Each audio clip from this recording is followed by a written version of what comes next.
hello, welcome in. During a live stream at the end of 2024, I took the opportunity to edit some of my work from 11 years ago at the time. 11 and a half years ago now, I guess. We talked through all the changes I'm making and why I'm making them. And in a future video, we're going to hand it off to author Jerrica to actually revise based on these suggestions. Without further ado, here's past me. So today we're going to be editing some of my writing from 11 years ago. Almost exactly, because this was posted in December of 2013. It's not good.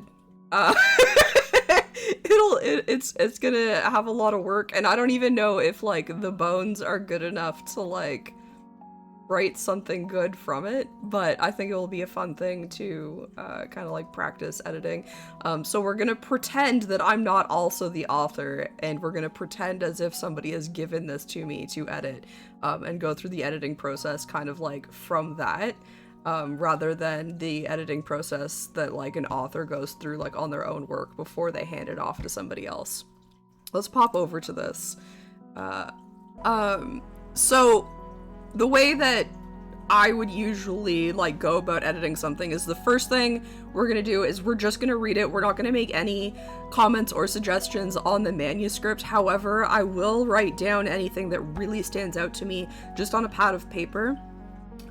This is because I don't want to like I want to spend as much time like reading through it the first time just reading it, but for my brain to continue working and move on from like really obvious things that need to change, I need to get them out of my brain. So that's why I use like a pad of paper.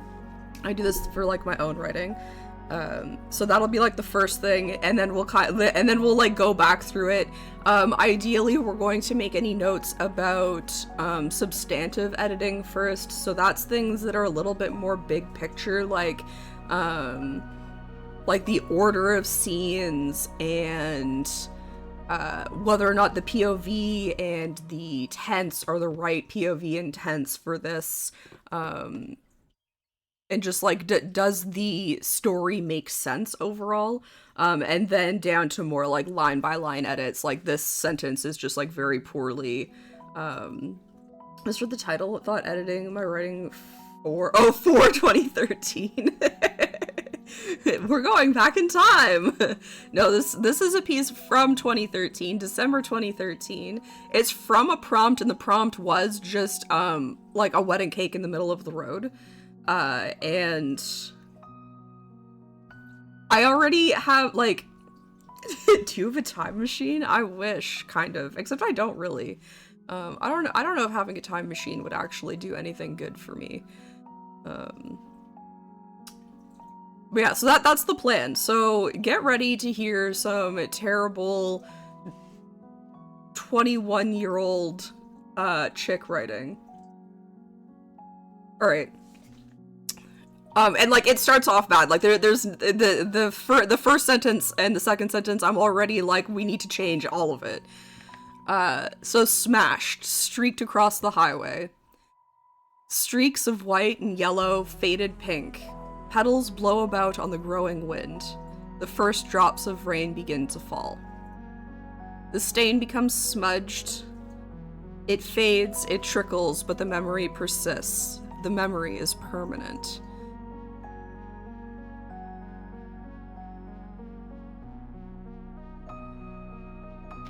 So I just wrote down, this is just bad, and I'll explain later. The memory of the dress, long and luxurious, strapless, beaded corset. The memory of the ring, golden band, pear-cut diamond, small, demure, beautiful. The memory of the man. We laughed as we sat in our favorite coffee shop, sipping on the usual, black coffee for him, green tea for me. I'm not sure what we're laughing at. Maybe we're just laughing out of joy brought to us by being together. Maybe it was one of his corny jokes. Maybe it was me saying something stupid. We stopped. He took my hand in his across the table. I thought nothing of it. He looked deep into my eyes. I have something I want to ask you. My heart jumped into my throat and my stomach filled with butterflies. We already lived together. There was only one logical question. I was so nervous, I almost couldn't contain myself.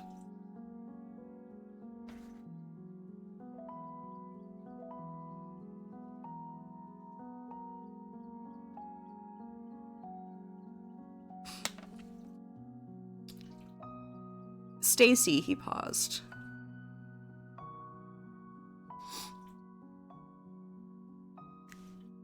My name sounded so good on his lips. Stacy, I love you, and I don't know what I would do without you. I want you for the rest of my life. Will you marry me? With this, he got down on one knee and held a red velvet box open in front of him.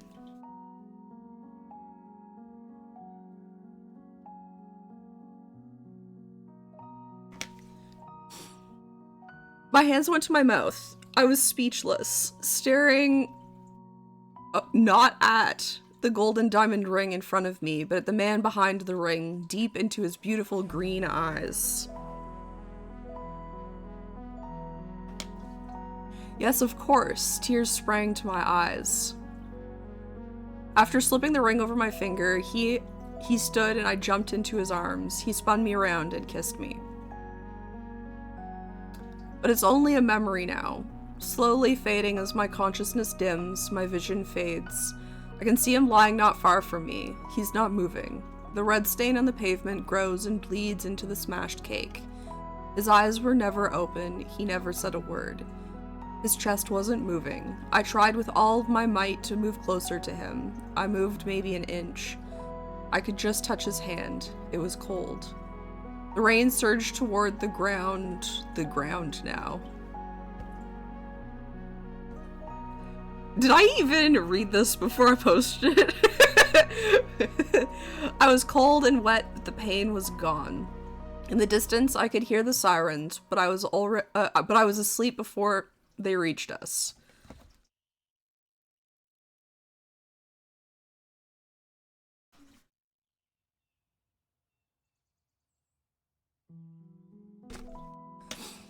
I woke in the hospital moments ago. I recall the night of the accident. How long ago was that? Nurse, I yell. Where is David? Nurse, I yell again.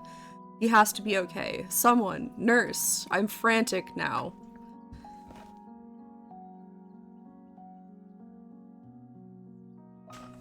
It's pretty admirable. You just take a past piece and edit it to your liking. If you have to do the same, you'd burn your computer in dissatisfaction of past me.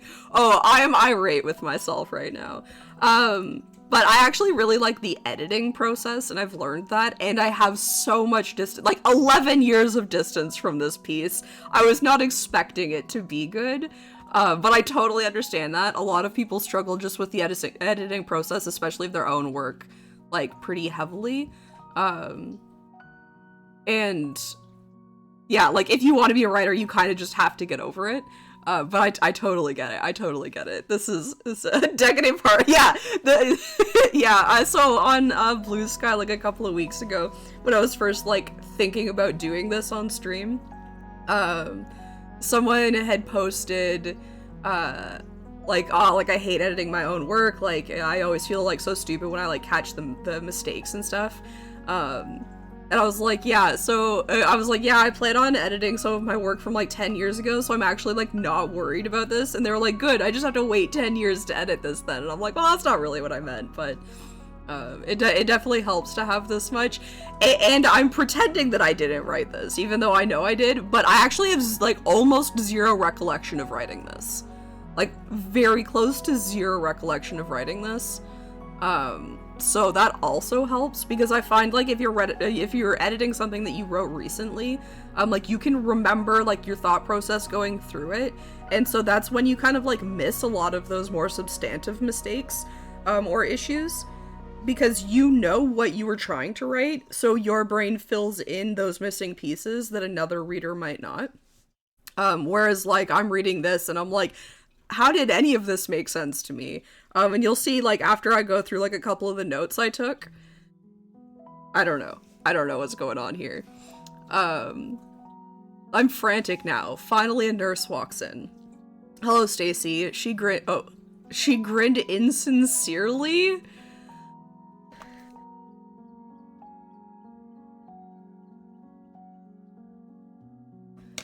You've given us quite the scare. I was confused. Where's David? I asked. David? She questioned.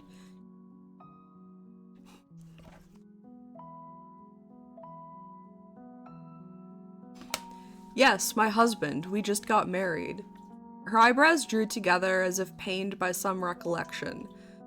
I'm so sorry, dear. I break into tears. I don't hear what she says next.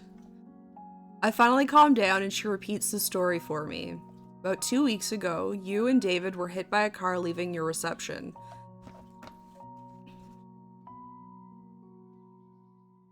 When you got there, you were unconscious. When they got there, you were unconscious. They rushed you to the hospital. You were critical. We worked on you for 8 hours before you began to stabilize. You've been in and out of consciousness ever since, but you've been delirious. But what about David? Where is he? Can I see him? She had pulled up a chair during the recount of the story. She grabs my hand. I'm so sorry, dear. When the ambulance showed up, he was already gone. I'm speechless.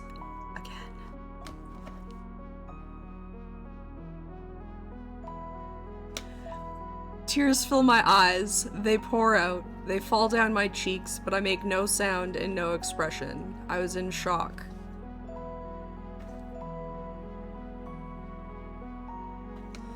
Years from now, you'll find me alone, a woman of few words, a woman of few friends. If you find me, you will find a broken woman, an empty husk, a lost soul. Had a similar feeling once, only a day after. Yeah, you definitely have to take like some time. Like even like if you do plan on editing something that you've written recently, like even just taking like a day or a week away from it and coming back to it with like distanced eyes, I think is like super, super helpful. Wrote the 3 paragraphs and notes you put sentence into a blender in the middle of the night. That part where makes of at least 3 Yeah. What messed with your mind was that you proofread the stuff even a day before and got sentences. Yeah. Again, like sometimes you need just like a little bit of extra time to realize that like what is actually on the page is not what was in your head. Welcome in, Mark. How's it going? I'm shooketh. Yeah, that's coming out. This is really bad. And I'm so glad that it's my own writing so I can just absolutely trash it while we go. Because obviously, like, I wouldn't do that if this were somebody else's writing. I would be much more professional, but this is trash. So I have, like, some substantive things right off the bat. And one of them is just, if they were leaving their reception, why do they have their cake? The other thing is how did the cake and the 2 people end up outside of the car? Like, I understand that if you don't have your seatbelt on, it's very easy to get ejected from the car. But, like, they've been ejected from the car with their wedding cake after their reception. So, I already have a solution for this. So let's start. I'm gonna go ahead and suggest that these words show up in a different color. But the idea has merit, but some details don't make much sense. Consider instead of being in the car and getting hit, having them stand outside. And also, instead of after the reception, consider having them be getting out of the car to their like honeymoon location. they're doing a staycation in a B&B, in an Airbnb in their town, or on location, if this wedding was a location, or a destination wedding. Yeah, happy story would be more— oh, I never write happy stories. There's no such thing. I can't write romance stories because I can't write a happy ending. And that would be like completely rewriting. So assuming this is like if I was writing or editing for another author, I wouldn't want to change their like whole plot. I just want to make this plot make sense. The other thing that really didn't make sense to me was he like reaches out across the table, takes her hand in his, asks her to marry him, and then gets down on one knee. But I think that that's something that we can talk about, like, in that paragraph. I think that that is, while it is kind of like a big picture thing, it's like a smaller big picture, whereas this, like, kind of changes a lot. I don't think there's anything else that I would put kind of in, like, a...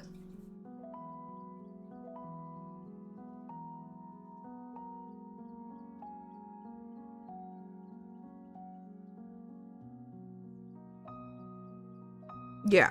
So I think everything else is going to be, like, attached to something inside the story. The proposing scene sounded a bit jumpy. It's not great. And, I mean, there's also... like, does it even need to exist? And, like, it is... the like, flashback is a big part of the story. In the sense that, like, it characterizes the relationship between our narrator and her husband. But, like, we also already know that it's her husband. They're at their wedding. So I wonder if, like, there's just either make it not a flashback, somehow.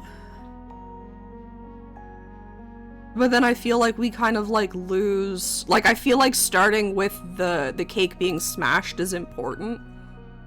Because that's kind of, like, starting in the middle of the action, and, like, oh, like, how did this cake get smashed, or whatever. But maybe we actually make it even less obvious how the cake became smashed. Also, it's on the highway? So that's gonna have to change. But also, like, we're like, that's a big part that we're just, like, changing. Or we're suggesting that they change. However, we suggest that they change that, and we still line edit the rest of it.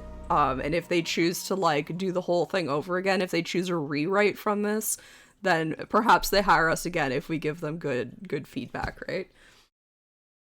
Treat yourself in a dark fantasy novel back in your junior uni year. After 9 chapters, straight up deleted everything because so much was wrong in your mind. Oh, you should never delete it.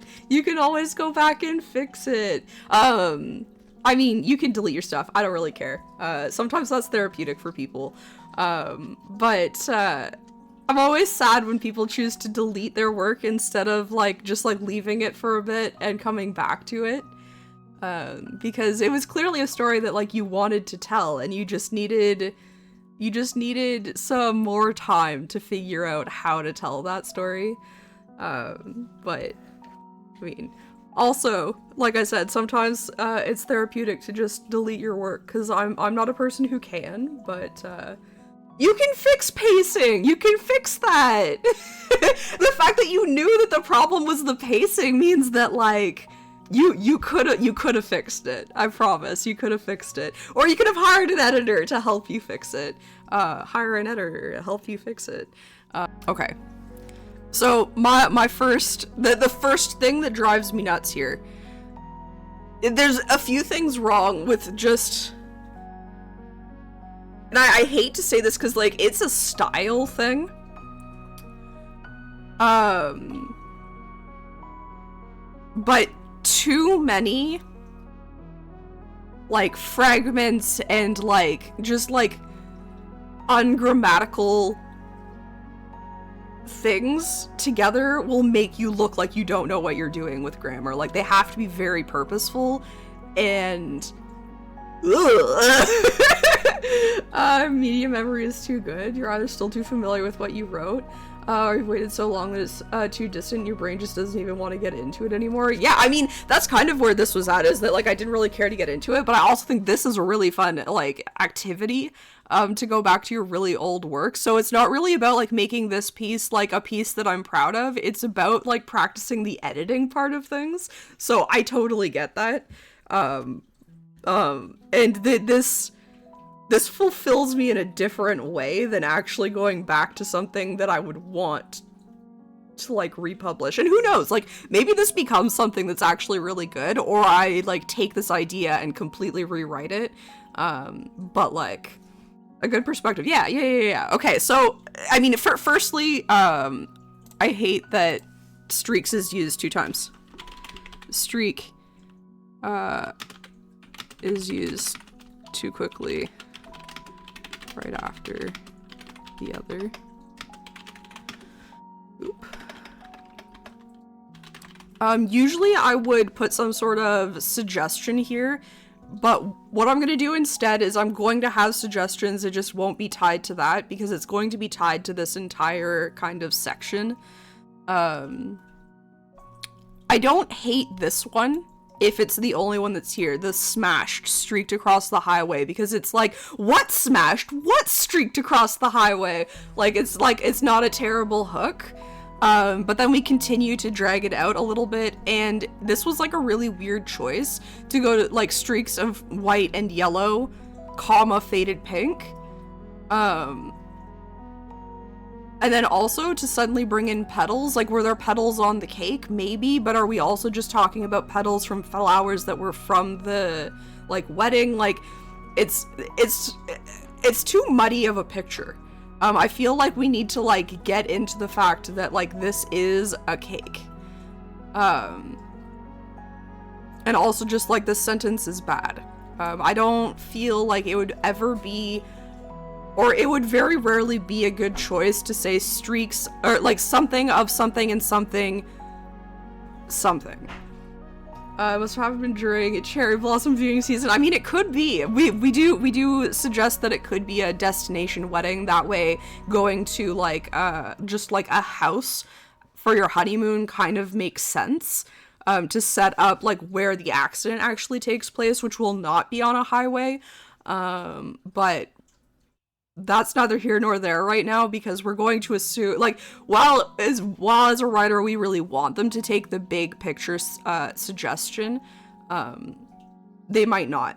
And I would also suggest, if I was actually doing a substantive edit for the author, I would do the substantive edit and then probably, like, not do a whole lot of line editing, beyond pointing out things that are, like, a recurrent problem. Like, I would definitely bring up, like, just, like, how poorly the dialogue tags are used, like, they're just not effective, and just, like, stuff like that. But I would probably go through and just, like I would, like, bring up the, like, why does he get down on one knee after proposing, like, that kind of stuff, and not do line editing and send it back, and then be like, if you want me to do the line editing, like, I'd also like to do that for you. I just want to, like, I don't want to, like, polish, something that's going to be completely rewritten kind of thing, but for this exercise. So I'm gonna say something like, the choice, to list your colors in this way is jarring to the reader.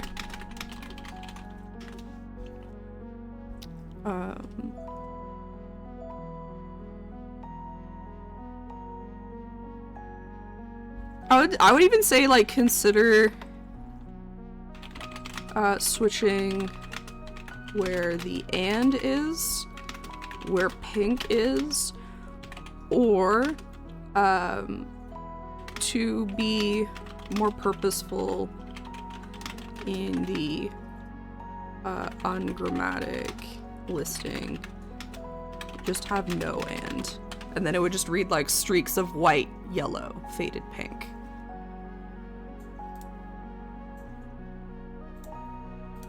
Can I just okay,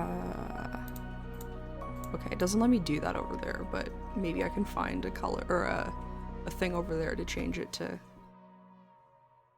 British English.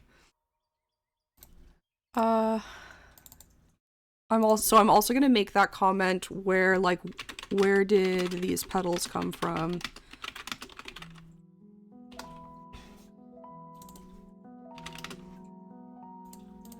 I realize they could be from the cake, but we don't even know it's a cake yet.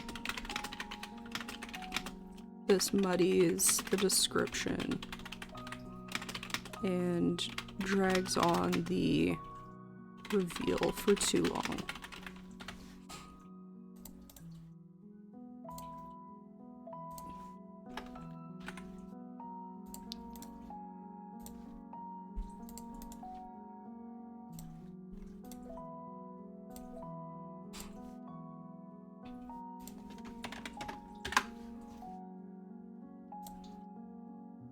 Yeah, so we still don't know it's a cake, and now it's raining. So I think I'm just gonna, like, I understand what I was trying to do. I understand that I was trying to drag it on, and I realized that, like, the next paragraph maybe, like, suggests that it's a cake, because this is maybe suggesting that it's from a wedding, and then we do get the confirmation at the end of this that it is like a wedding, but we really don't know that it's a wedding and a cake. I don't know if we ever find out that it's a cake. Oh, we do find out it's a cake. We find out it's a cake here, and we find out it's a wedding like here somewhere, but like that's so far from the beginning, and that long of a reveal into a story that's that's less than 700 words, it's too far. So I'm gonna make a comment that is actually I'm gonna make it on the rain. This is the third thing to be added to the scene, and we still don't know what the first object is. In fact, we don't find out for sure that this smudge is a cake until after the flashback. We can make guesses, but we don't even truly know it's a wedding until the end of the flashback. Even though you describe a dress and a ring. Because, like, in theory, those things could be something else. It's unlikely. And it doesn't mean that we have to be super obvious about it, when the rewrite happens, but something's gotta give here, and it can even be more description, so that we can understand, like, where these petals are, and, like, do we really need the pathos of the rain? Because, like, I know that that's what I was thinking when I wrote this. It was like, oh, it's a sad story, so I have to make it rainy so that everybody else knows this is going to be a sad story. While that isn't necessarily a bad decision, there's a lot going on in this paragraph while nothing goes on in this paragraph.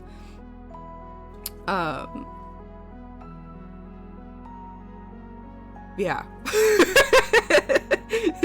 there's a lot going on in this paragraph, and at the same time nothing goes on in this paragraph, so... Welcome to the flock of misfits. What kind of bird are you? Welcome in, thank you for the follow. I don't... Like, I don't even know what to suggest.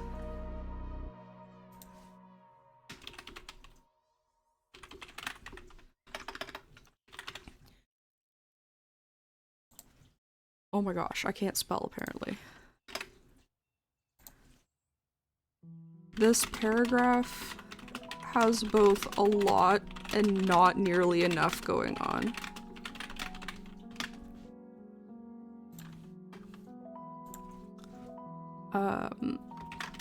My suggestion is to expand. A pelican, nice. I don't know if we've ever had a pelican join us before. My suggestion is to expand this paragraph into two. One can focus on setting. One can focus on the cake and the smudge, and perhaps make it clear it's cake. The second can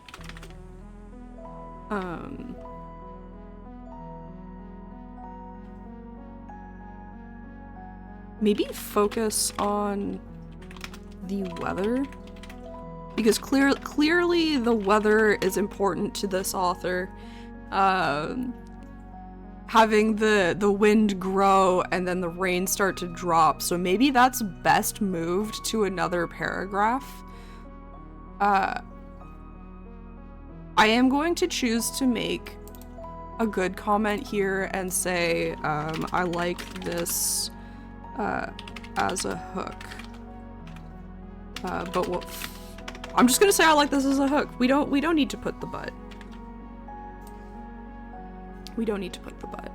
We've been looking like, I wouldn't say super big picture, but this definitely hasn't really been line editing either. And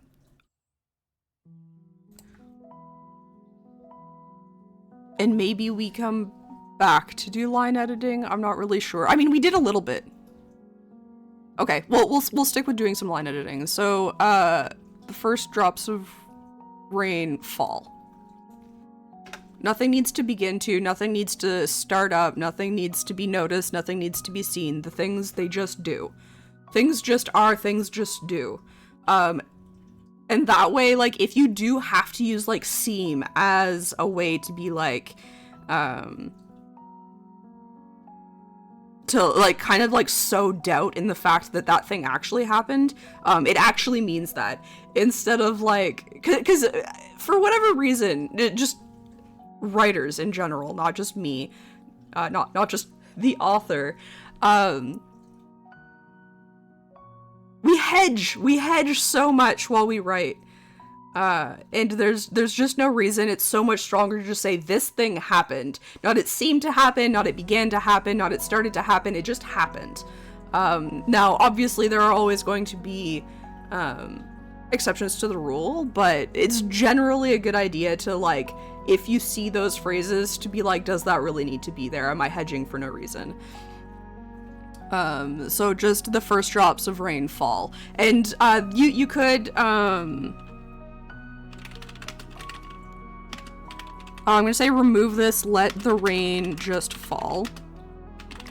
In addition, you could choose to make this more dramatic.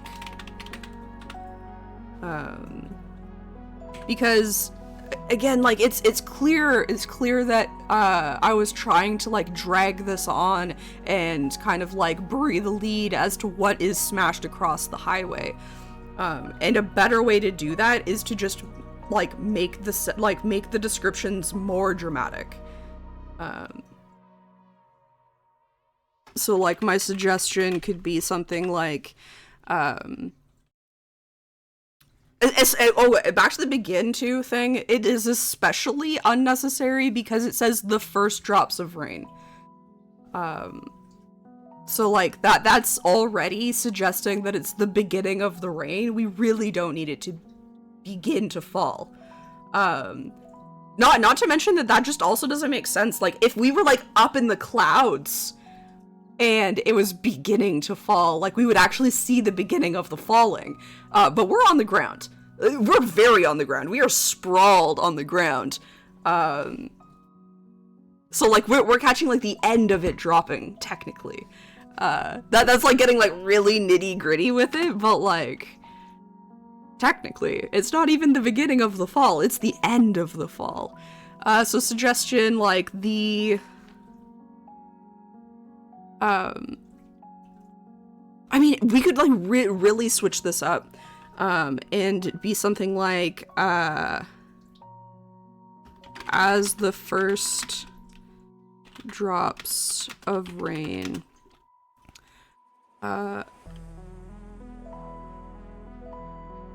hit my face. I don't know. I don't know where I'm going with this. I just like something more dramatic. I'm gonna make it less that dramatic. The first drops of rain, like, patter around me. It's, like, ever so slightly more dramatic. And again, like, what else is rain gonna do but fall? It's better if it does something else, because we already know it's falling.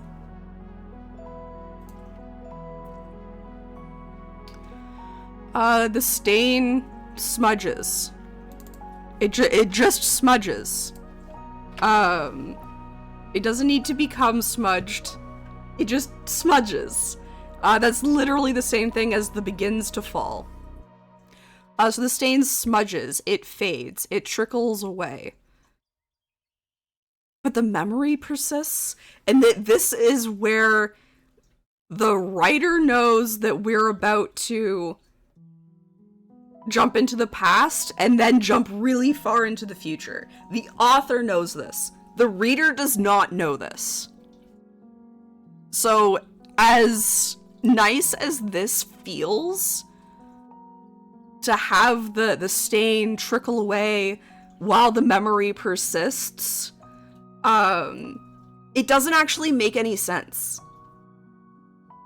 Because the reader's unaware of the fact that we're about to jump into a memory, and we're unaware of the fact that this story is actually being told from the future. It's being told from the future of this broken woman. Years from now, you'll find me alone. Although that's not even, it's being told, oh my god, what have I done? It's being told from the hospital bed, who then, okay, I almost feel like we need to write out, like, a scene map here, because it is complicated. It's not hard to follow, but it is complicated. So we're at point 1, which is the accident, and then we jump, so we're at the accident, and then we jump back in time to the proposal, and then we jump forward in time to the hospital after the accident, and then from the hospital we, like, fantasize about the fact that years from that accident you're still gonna be a broken woman, which I understand where I was in my life at the time, but that is tragic as shit. And because we're pretending I'm not the author, we're not going to tell them to change the ending. We might suggest that it could be a different story, but I feel like changing the ending to not be tragic kind of ruins the fact that this is meant to be a tragic story, so I don't think that's actually, because part of editing is to keep true to what the author wanted to do. The author wanted a very tragic ending, where this woman couldn't take herself out of being like destroyed by this accident. An interesting thing for us to maybe note is how injured is she? Does that add to the tragedy?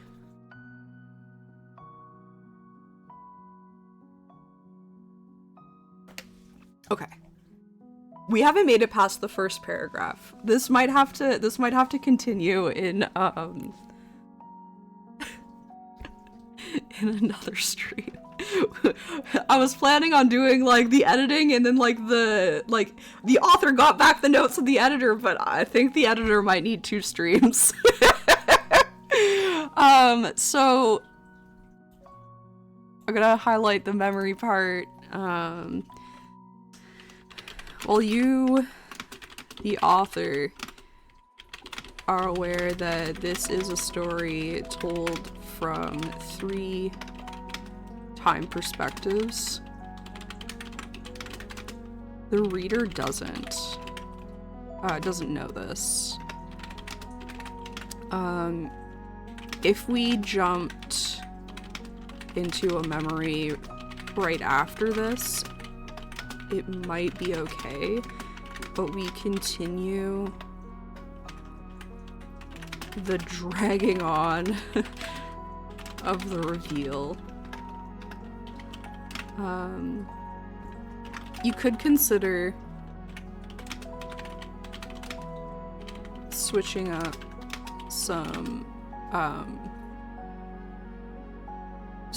the order of some of these things.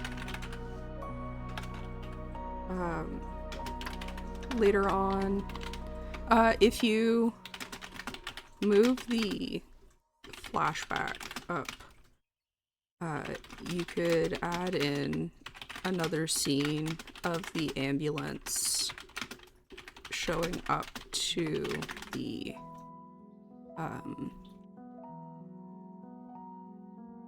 accident.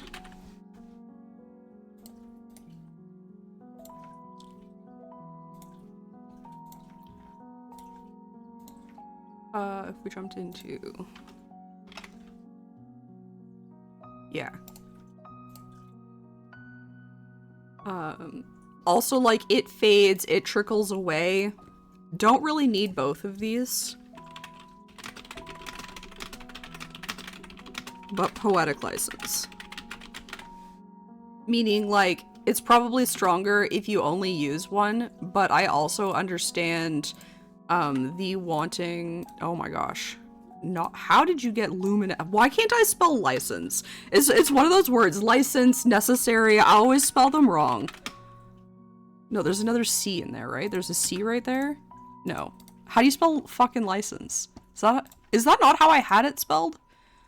Oh, did I have the S and the C mixed up? This is necessary. C's and S's in the same word. They just shouldn't be together. If they both sound like a why are they both there? Stupid English language. It will be stronger with only one of those. And also, like, it trickles away, just, like, doesn't feel like the right word either.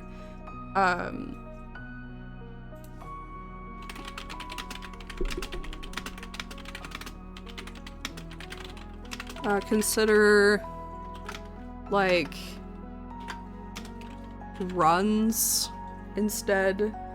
Hello everyone, I'm the boss. Chick, spell the word properly. Chick, hydrate. Chick, put Dijon mustard on your sandwich today. You know damn well I can't have a sandwich. I really wanted a sandwich the other day too. I'll hydrate with water. I didn't bring my... nope. I'll hydrate with coffee. I didn't bring my water over. Also, welcome in, Michael. How's it going?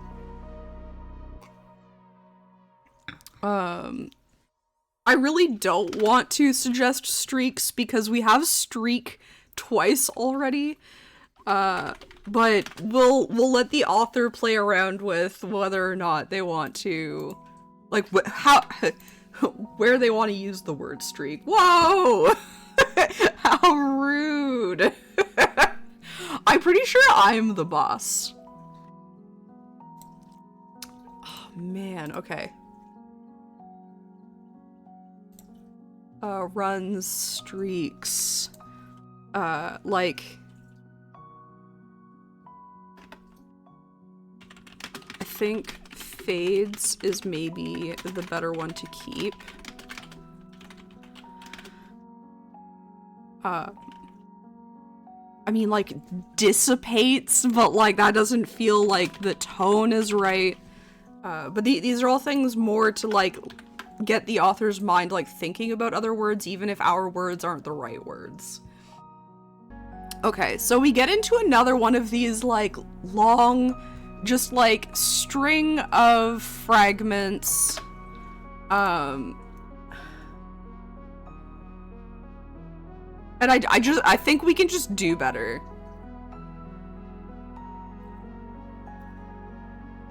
Although I guess, like, the memory persists, the memory is permanent, like, this continues, but this isn't even the memory that we end up talking about.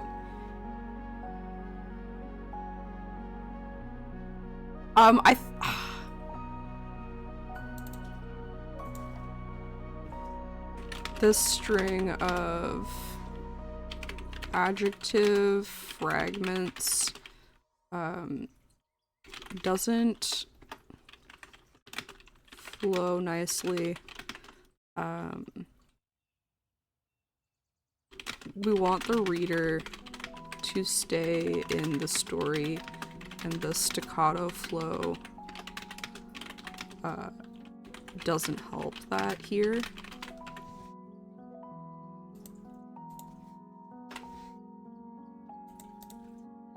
Not deodorant. What is wrong with you? It's still not right. Will you tell me the right thing now? Deodorant.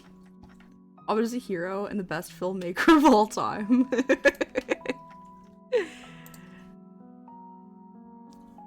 Yeah, I don't even want to say anything else about this, because I think the whole thing should just be rewritten.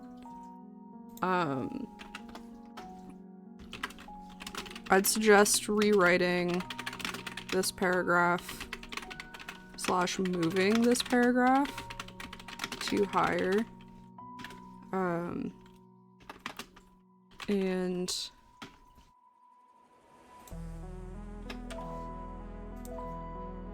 also consider, oh my Lanta, consider. Okay, consider, describing the dress and the ring from this, moment.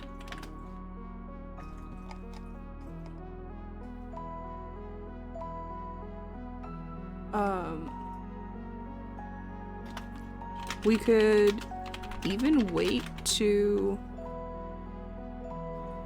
describe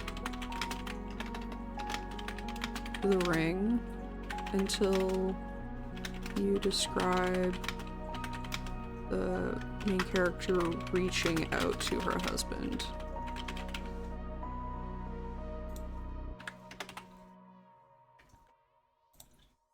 Also, I realized that we do actually jump back to this time period.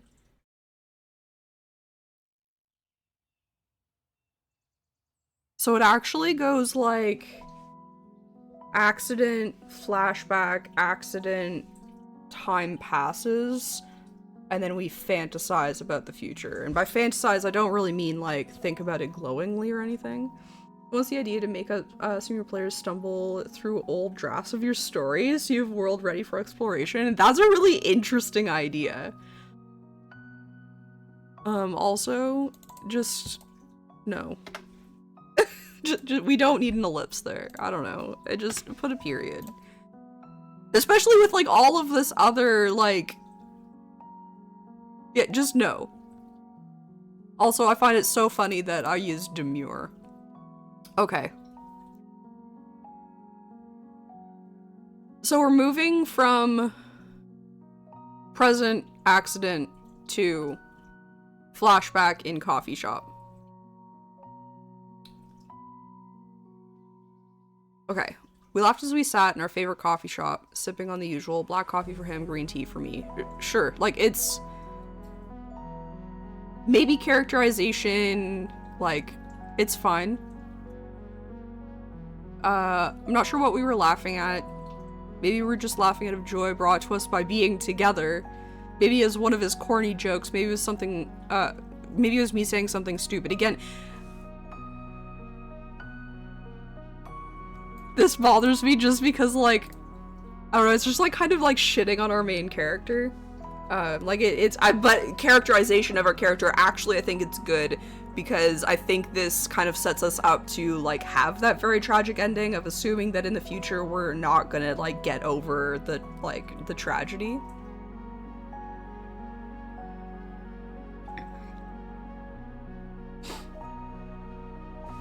So again, like, I'm kind of just okay with this.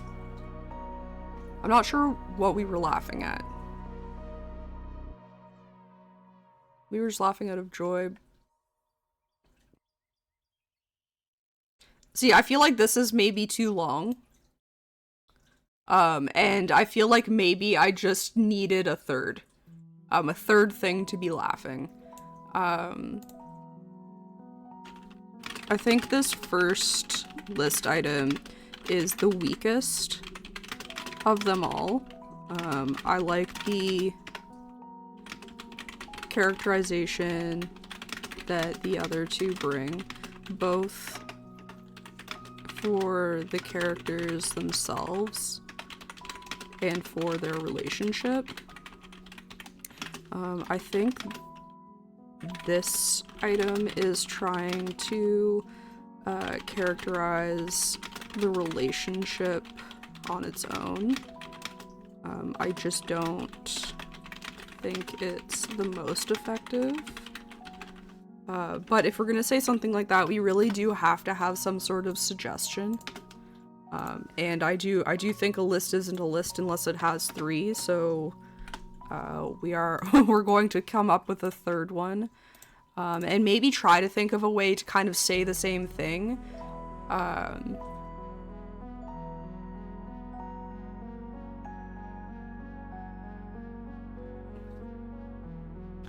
Like, so, something about, like, you know how, like, some people, like, just when they're happy, they laugh?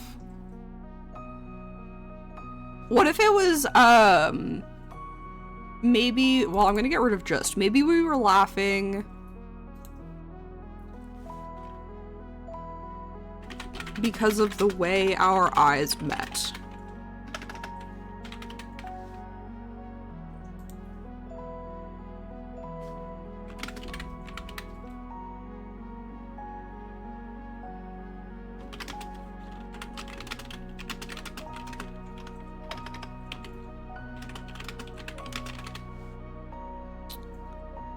But I will actually, like, because I put that in there, I'm going to also do this. Yeah, okay. So that reads now, I'm not sure what we were laughing at. Maybe we were laughing because of the way... Oh, you know what? I actually do want to keep just in there, I think. Maybe we were...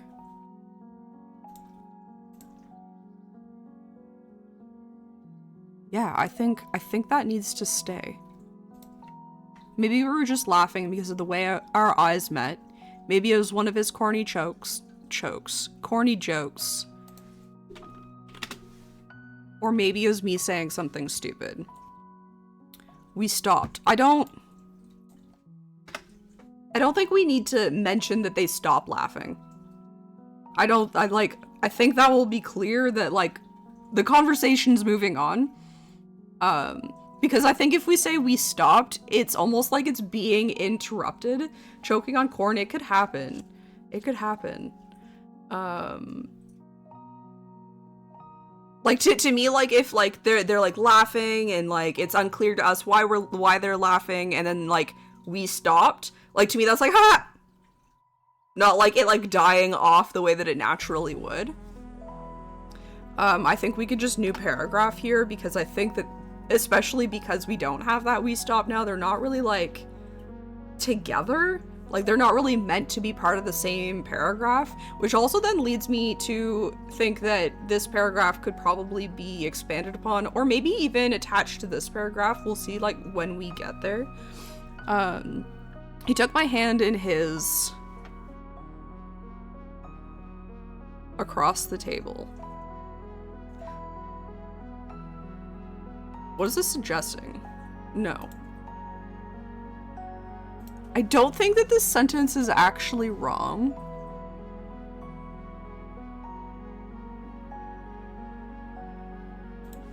I think what would fix it is to do this. He took my hand in his across the table. Because he took my hand across the table is like a complete sentence.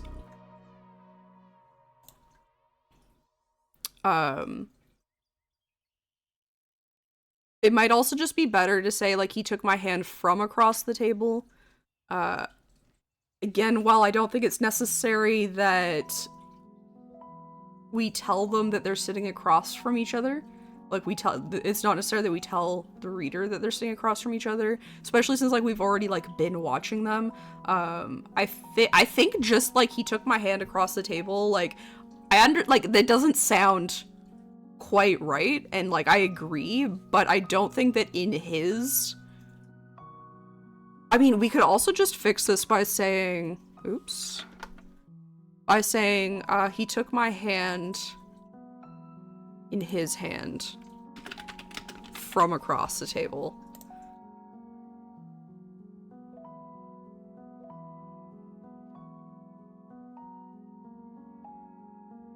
What if we just have from across the table?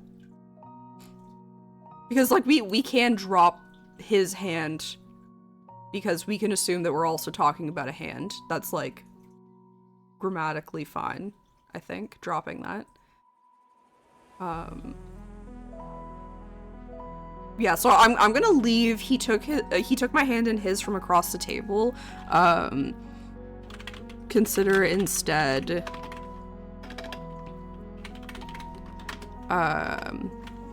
he took my hand in his. He took my hand in his hand from across the table. What else did we have? Oh, this terrible one. He took my hand in his across the table.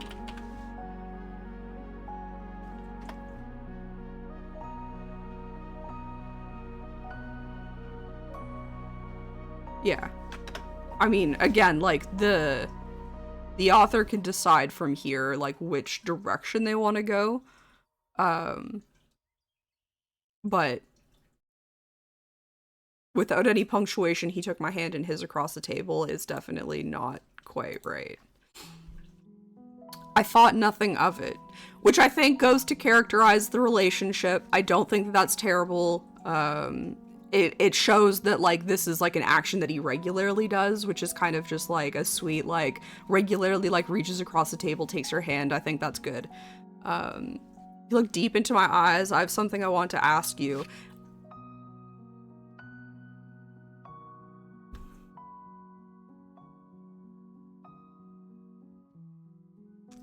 I think that's fine. My heart jumped into my throat and my stomach filled with butterflies. I think it's fine. It's maybe, like, a little on the nose, but there's nothing wrong with it. I think this sentence is unnecessary. We already lived together. There was only one logical question. I think that the reader already knows what this question's gonna be. Because otherwise, I feel like the question wouldn't be such a big deal. That is definitely, like, it can stay. There's nothing wrong with the sentence.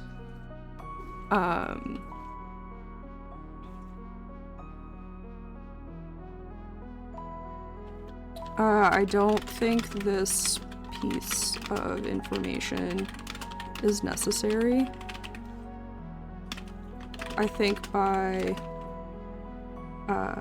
main character reacting the way she is means that the way that she is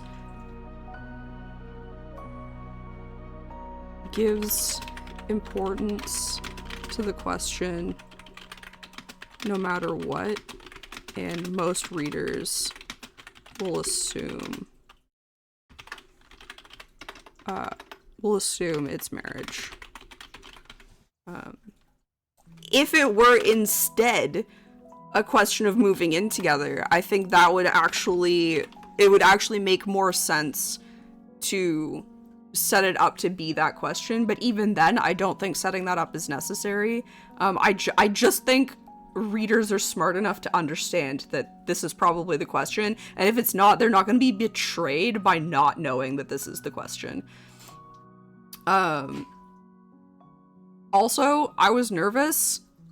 Can go. My heart jumped into my throat and my stomach filled with butterflies. There's no other emotion that immediately comes to mind. Again, if we described this emotion that way and it wasn't nervous, it would make more sense to say it. But if it is the thing that everybody's already thinking, we don't need any more. I almost couldn't contain myself. Again, I feel like it's very telling instead of showing, and sometimes telling's correct, but we've already shown. So why are we then telling? Again, like, trust your reader to just to trust your reader to follow along, because a lot of the time they will, and they're going to be upset that they're being told, like, it. You don't need to, like, bash it into their head, like, how nervous your main character is, or how excited your main character is, or how overwhelmed your main character is, if their heart has jumped into their throat and their stomach has filled with butterflies. Like, it's there. So I'm gonna add to this, I guess, because it's become one edit. The first sentence does all of this. Yeah, the first sentence does all of this. That's all. So, right back to what I said at the beginning when we, like, came down to this paragraph, this can just be here. So this will all be one paragraph. He took my hand in his from across the table. I thought nothing of it. He looked deep into my eyes. I have something I want to ask you. My heart jumped to my throat. And my stomach filled with butterflies. It's fine. Now, maybe that needs to be expanded more, but I think this is good, and I think this is a better setup of those paragraphs. I don't think we need he paused. I think we can just Stacy, period, because this implies a pause. The fact that he repeats Stacy implies a pause, because nobody goes, Stacy, Stacy. They go, Stacy. Stacy, I love you. You know? My name sounded so good on his lips. Sure, again, this is just the way that this character thinks, and there's nothing wrong with that sentence. Stacy, I love you. Stacy, I love you, and I don't know what I would do without you. I want you for the rest of...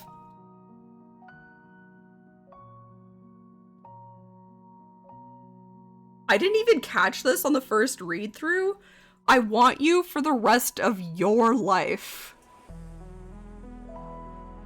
If I read this and I noticed it, because I didn't notice it the first time, but if I noticed it, I would be like, is this man going to murder the main character? Was this accident planned and the wrong person died? This should be, I want you for the rest of our lives. Or my life. Not your life. The only way that would make sense is if this was like like somebody proposing to somebody who has, like, a terminal illness. And it's actually very sweet in that moment, you know, like, I understand you're gonna die, I still want to spend all of those moments with you. However, a healthy person? Why are you expecting them to die before you? So, our lives, or my life, this implies he assumes that she will die first. It's just a little weird. It's just a little weird. Will you marry me? With this, he got down on one knee. Why is he getting down on one knee after proposing?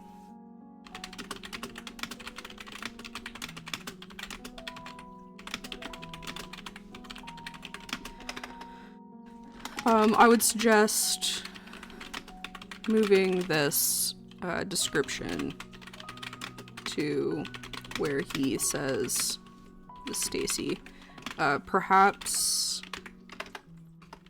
it's even a good way to prolong the pause without saying he paused.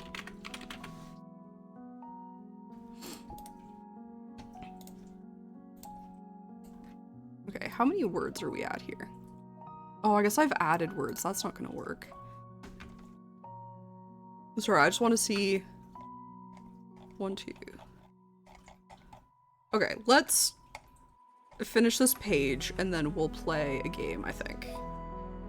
Or maybe we'll finish this paragraph. We'll come down to here. We'll come down to "It was cold." My hands went to my mouth. I was speechless. And we know that later she's again speechless. I feel like this is still something that I write out a lot. And I don't know that it's effective most of the time. I don't know what the best fix is for it. But in this particular case, I think her hands going to her mouth make her speechless. I think most people, and this is like a subconscious thing that people do, is like subconsciously people who usually are trying to stop themselves from saying something will like put their finger like to their mouth. Like, so I think her hands going to her mouth indicate that she's speechless. Like, I think most people when they do that, they go, you know, like they don't like continue to like talk through their mouth because like why would they do that?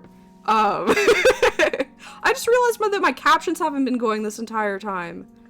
Damn it! Okay, well, we should have captions now. How upsetting. The cat's on the move. Yeah, I think just get rid of "I'm speechless. But I kind of like the idea that she's staring not at the golden diamond ring in front of her, but at the man behind the ring. I don't give a fuck what color his eyes are. Nobody cares what color his eyes are. Unless there's a reason that his eyes are green and that's going to be told later, nobody cares. This is really, really, really hard to get over. For whatever reason, writers really need to get into the nitty-gritty of what their characters look like. And I think it's because, like, we know what our characters look like down to, like, the last detail. Some of us do. Not me so much. Obviously, used to really care about eye color. But unless eye color, like, means something in your world, like, I don't know, like, all people who wield earth magic have green eyes, and only them, they have green eyes. So, like, when a baby is born with green eyes, you know that they will be able to wield earth magic, okay? Clearly not the case in this story. This story does not have that kind of world building in it. There's no magic. This is just a regular world. Nobody gives a shit what color your eyes are. And I think it's just stronger. To say, staring not at the I mean, we could even just say staring not at the diamond, or not at the ring, or not at the golden ring, or not at the diamond ring. Does it really matter that her wedding ring is a gold band with a diamond on it? Maybe. Maybe that matters. That's not really for the editor to decide, I suppose, but I would suggest that you don't even have to have that. This might sound like I'm taking out a lot of description, but a lot of description is unnecessary. And that's a really, really hard lesson to learn, I think. Some characters you wrote have their personality fleshed out, but how they look, not so much. That's totally fair. But I do think a lot of writers put a lot of emphasis on describing how their characters look, and they really try. This is something that I talked about in or that we talked about in our first semester of creative writing, was like, these people tend to have this need to tell the reader what their characters look like. And we talked about how difficult that is to do for your main character in a first-person POV. And so there always ends up being this scene where like your like narrator first-person character like looks into a mirror and describes like what they're looking at, and it's just like, it's most of the time it's unnecessary. Sometimes it is necessary, sometimes it's good, sometimes it's a good way to show like to characterize a little bit, like like disheveled hair, like that could maybe mean something. It might be worth it to mention, but in this case nobody gives a shit that he has beautiful green eyes. Something where your D&D character, the character looks like a mirror or pawn. Yeah. And there's nothing like inherently wrong with it. It just needs to be done in an effective way and for a purpose. Because otherwise, like, you're just taking a paragraph to describe what a character looks like and it doesn't matter, you know?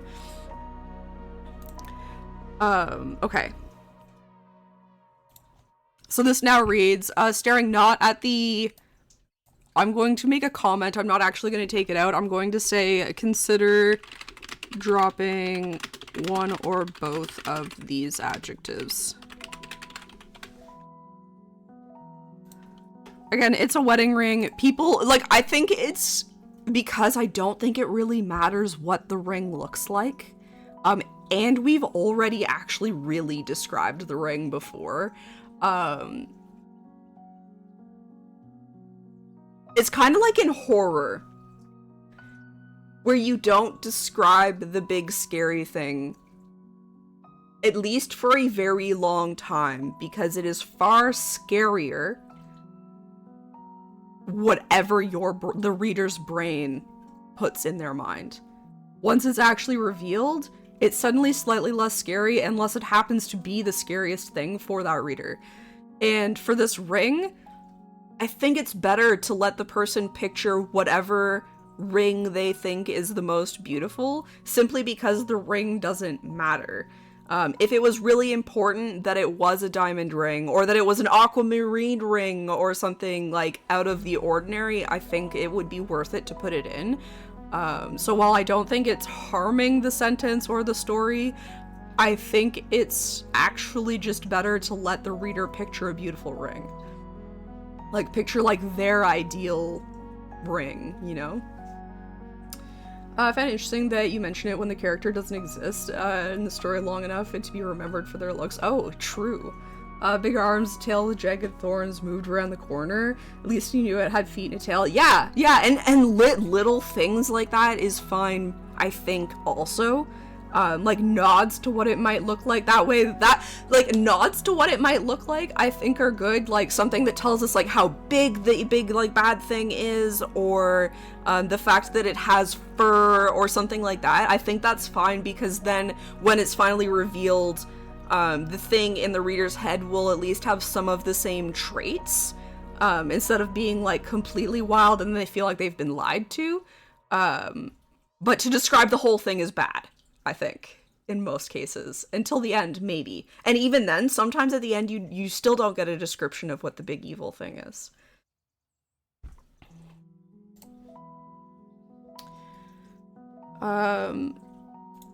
So, blah, blah, blah. Yes, of course. Tears sprang to my eyes.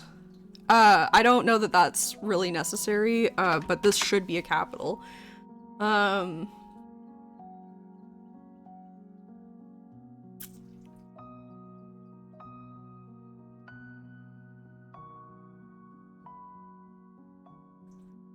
I don't like it, but I don't think it's hurting either. I think maybe there's a better way to say it. But I think that will be on the author. And I don't even know that it's worth commenting. After slipping the ring over my finger, he stood and I jumped into his arms.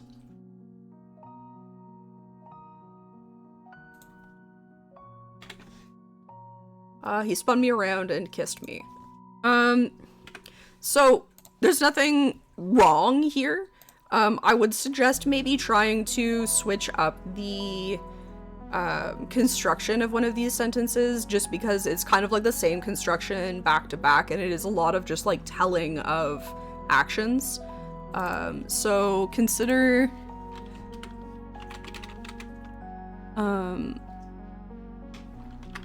either or both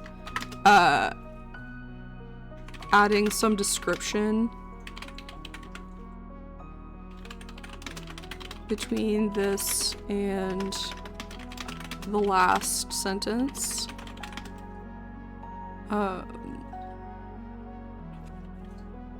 Or revising the construction of one of them, because they are very similar. And oh my god, even made my fingers move. They were not writing in the right spot. Hi. You're making typing very difficult. Oh my gosh. What is happening here? Sir? You're very cute. I hope you're aware of how cute you are. Okay. Revising the construction of one of them because they're very similar and are just a string of verbs. Which, like, verbs are the good word. Don't get me wrong. We want so many verbs and much less adjectives and adverbs. We want all the verbs, but this is a lot of verbs. You know, like slipping the ring over the finger, then he stood, then she jumped, then he spun, and then he kissed. It's a lot of verbs. It's a lot of verbs, and we just it would be better if there was some description or just like a change up of the way that we're saying it. They're like, it's just a lot. It's a lot of like boop boop boop boop boop boop boop. Which is interesting because like before we were really dragging on, and then suddenly we're like, no, verb. No description, just verb. Yeah. Okay, so I guess we'll still go to the end of this paragraph. But it's only a memory now. Slowly fading as my consciousness dims, my vision fades. Your vision's fading because your consciousness is. Goodbye. You don't need it. I can see him lying not far from me. Fine. He's not moving. Also fine.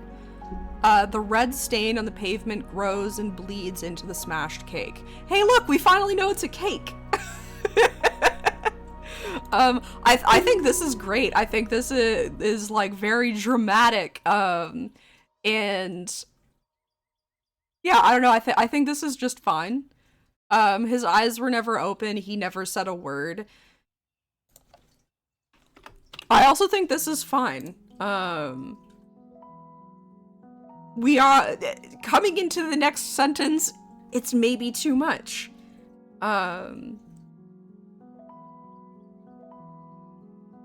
Like it's a lot of like, he wasn't doing this, and he wasn't doing this.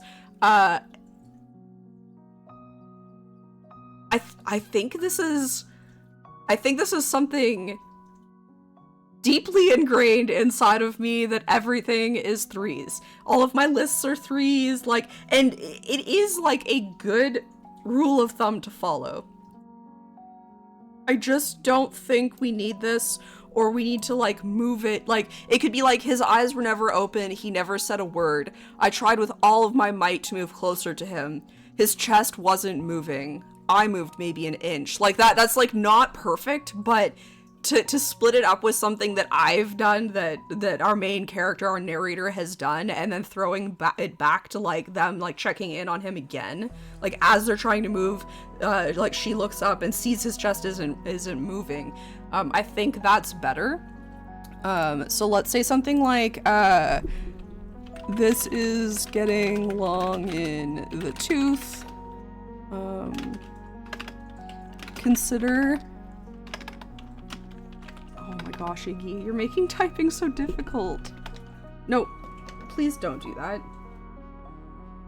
Please don't do that.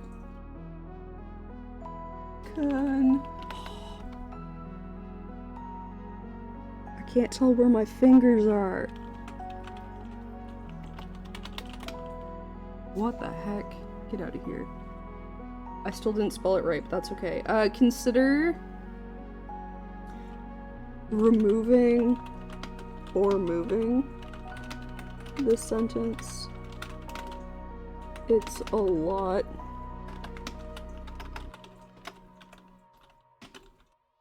of... Oh my god. Okay. Oh, you're being so cute. I don't want to move you, but all of my O's are P's.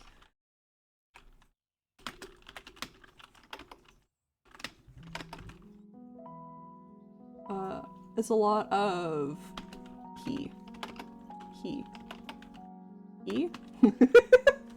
It's a lot of he. Even moving it, sentence down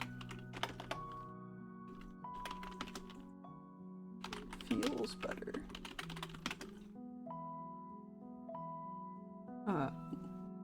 Again, it's not perfect. Like, yeah, his eyes were never open. He never said a word. I tried with all my might to move closer to him. His chest wasn't moving. So, like, I think, like, changing what this sentence says ever so slightly with, like, the same meaning, would be good. But I feel like it's not quite right just moving it down. But that will be for the author to figure out, I think. I think I moved maybe an inch. I personally don't like this. I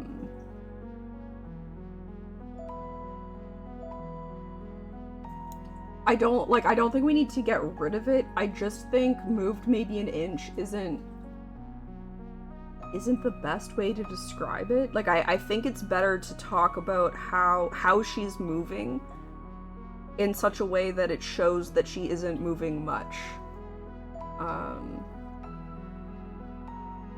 Something like, I struggled. I struggled to get closer.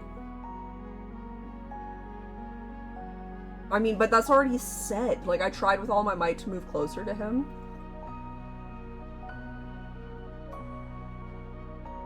Maybe we just take it out. I could just touch his hand. It was cold. I think maybe we don't need it. I think that it doesn't really matter how much she moved. The fact is that she couldn't really move close enough. And that, like, she gave up, like, as she could touch him. Like, because somebody who could move more would move more. I tried with all my might to move closer to him. And see, that's where bringing this down doesn't actually work as well anymore either. So hopefully the author will just get rid of that. But to add, like, a comment to this, I think it's made clear, MC can't move much. A person who could move more would. Consider talking about Iggy. About a struggle or creeping rather than just moving. Sir! Barely reached his hand, it was cold. Yeah. Yeah, you're right. That's also a good word. I could just touch his hand, because we do hate the word just. So I think you're right that changing that to barely is better. I could barely touch his hand. It was cold.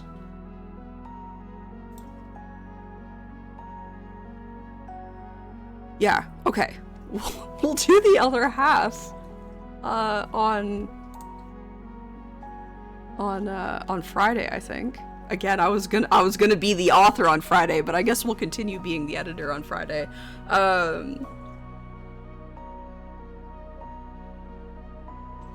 This was a lot of fun. I hope everybody else enjoyed, because this I really liked this.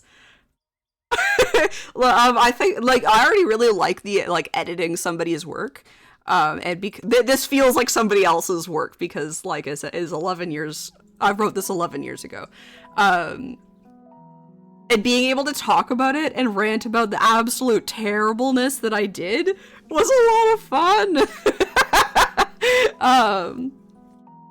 Yeah, but we're gonna move on to some gaming. I can't help much with the wording in German Euro battles. Fair. I mean, that's fair. I mean, that doesn't mean that you can't, like give, like, your 2 cents about the sentences that we're working on. Oop, I'm sorry. Because the same reason why it's, like, really beneficial to have somebody else look at your work, just because, like, they're going to look at it differently. And they're going to come up with different suggestions than you would, but sometimes their suggestions will get your brain moving in a different way. So, like, for instance, like, for the story that's, like, getting published through school, I got feedback for that, and it was, like, I got, like, good feedback, good suggestions, and some of them I took just as they were. I, like, just made that change, but other ones were like, you're right that this is a problem, but that's not how I want to fix it. But knowing that, like, you found it as a problem. So we edited up to here, on Tuesday. First things first, the second the ground has got, the second the ground has gotta go. I was cold and wet, but the pain was gone. I think that's fine. I don't know if we need that comma, but I'm also not against, like, it's not, like, ungrammatical to have that comma, I don't think. In the distance, I could hear the sirens, but I was asleep before they reached us. This, however, does require a comma.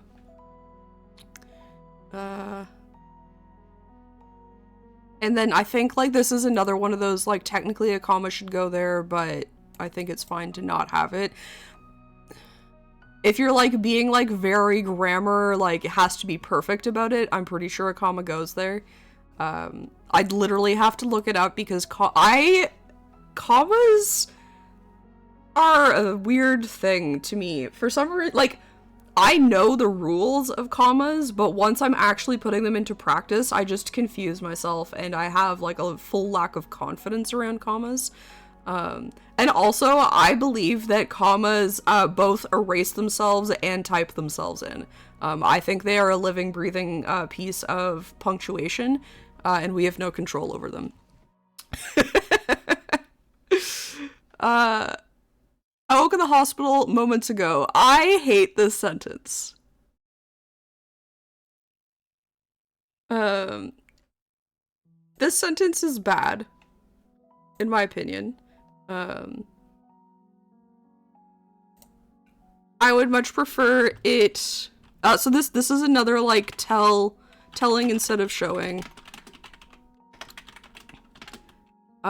I also just, like, hate, like, this is something that I use in my writing to this day. I still say things like moments ago, and I think it's bad, and in revisions, I'm pretty sure I usually get rid of it because I realize that it's not great. And this isn't to say that, like, you can't use it. This is a very stylistic thing. I just think that the sentence could be a lot better. And also, for the telling instead of showing, there's always times when telling makes more sense. I just don't think this is it. So my suggestion would be something more like, When I finally opened my eyes again, I was in a,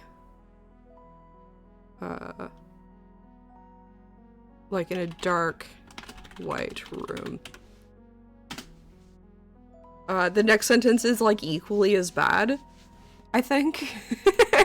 I recall the night of the accident. How long ago was that? I feel like this is also just bad and could probably be shortened to like, how did I get here? How long have I been here? Like something like that. I recall the night of the accident. It just like, it doesn't even feel like it fits the tone of this story. Like in another story, this would probably be fine saying, I recall the night, but it just doesn't fit the same way. What about, where did we come from? Where did we go? Where did we come from? Okay. I think literally, how did I get here? Or how long have I been here? This might even be better, like if we're gonna do how long have I been here, to move it further down.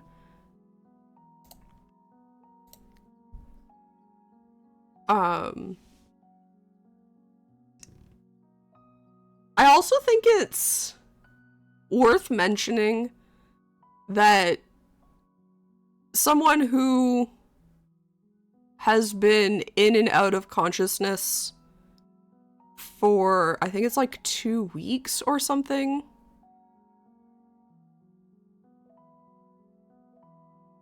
Yeah, for like 2 weeks. I don't know that you would immediately know that you're in a hospital.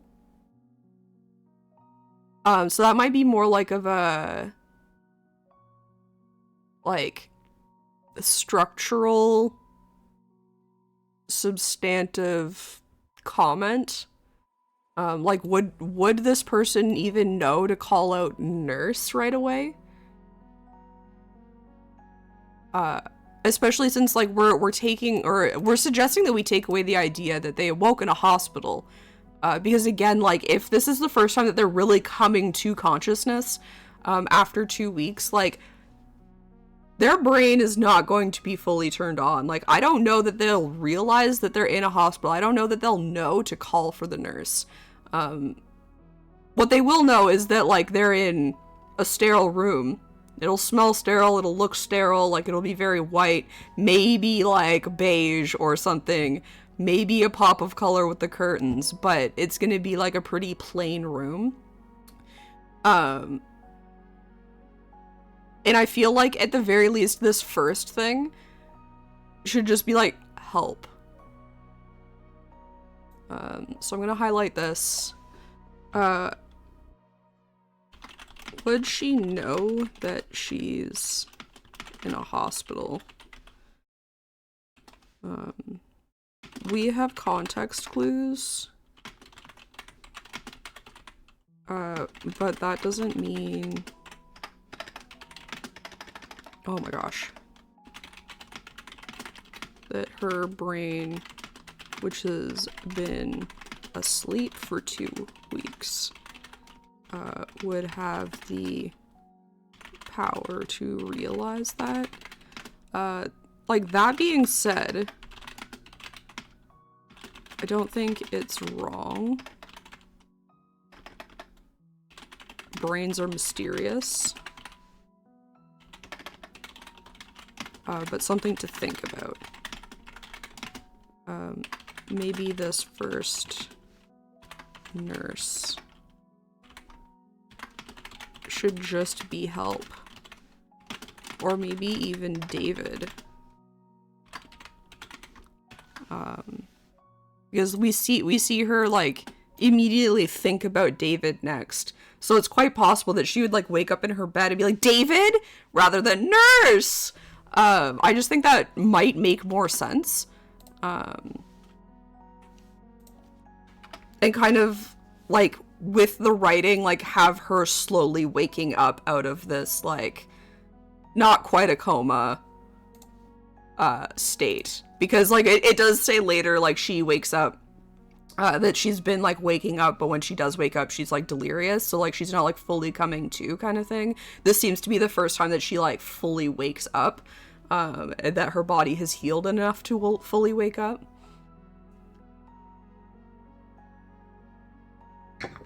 Also, I think if we're going to keep this, it should be italicized.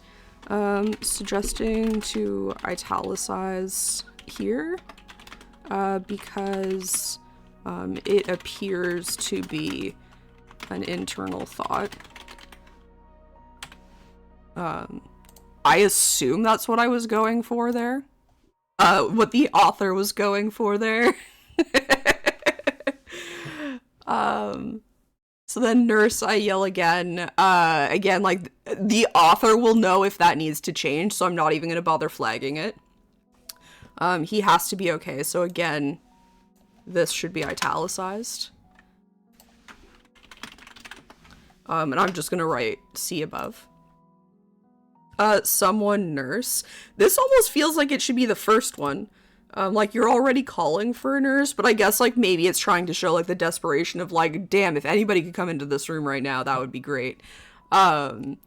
This, another, like, telling I am frantic now does not a frantic person sound. So, because we're telling this in the present, except we're not.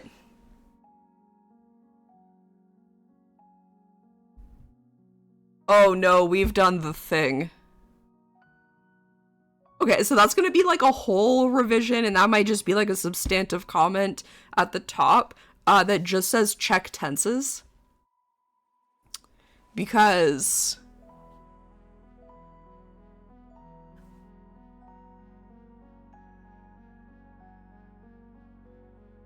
this is present technically, even though this is past. It's because, like, we're saying, like, moments ago I did the thing. So, like, the moments ago is the present. I recall the night of the accident. That's present. I yell. Present. Yell again. Present.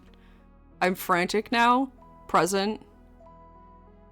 Finally, a nurse walks in. Present. She grinned insincerely.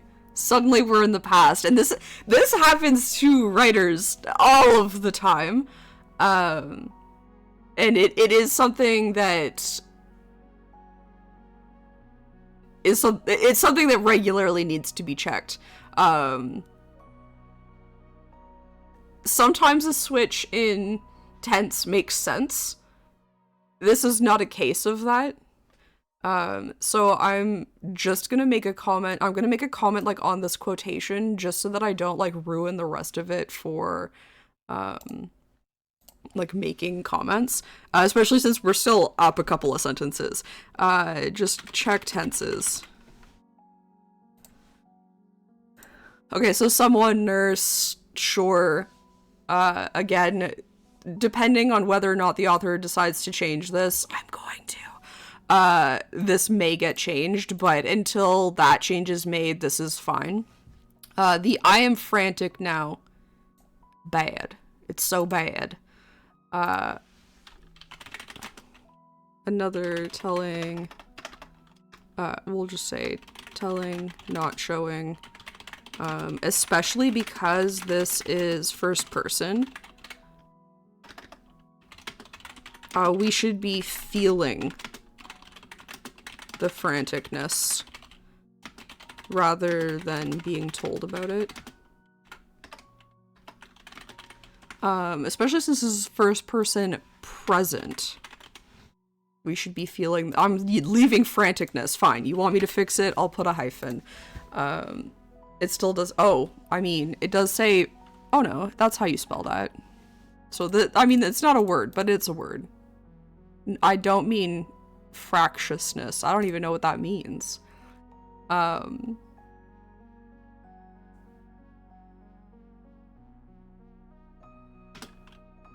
So we'll make a suggestion here. This will be one that, like, the author will, like, decide how they want to actually describe this franticness. But also, like, we're already feeling the franticness, so to say I'm frantic now actually kind of takes us out of that franticness. Because, like, we're going, like, nurse, I yell, where's David? Nurse, I yell again, he has to be okay. Someone, nurse. Like, we're already, like, in this, like, very short, choppy section of, like, saying things out loud, thinking things in our head. Like, we're freaking out, and then we go, I'm frantic now. Like, no shit, you're frantic now. So, like, you could just strike it. But if you do want to kind of, like, drive that franticness home, I feel like it would be better to talk about, like, what she's feeling in her body. So, like, when you're frantic, like, what do you feel? You feel, like, your heart race, you feel, like, jittery, like, she's feeling, like, a little bit of fear, probably. So talk more about what she's feeling in her body.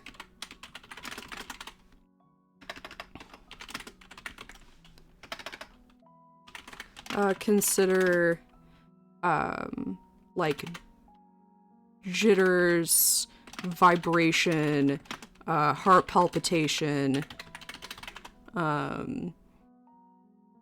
just, like, even just, like, heat, it could be, like, goosebumps from, like, the fear. Like, there are a lot of options here to put the emotion into it instead of I am frantic now.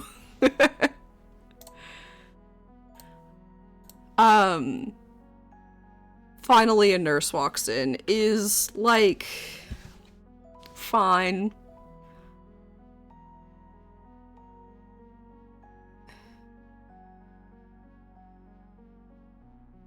We could spice that up a little bit. But there's nothing truly wrong with it.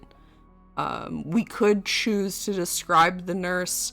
I don't think it's important to do that, so that might be adding kind of, like, unnecessary description. So I think I'm just going to leave it.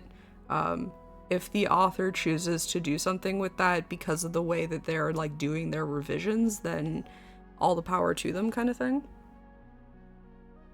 I might change it. I don't know yet. That's why I'm not changing it as the editor.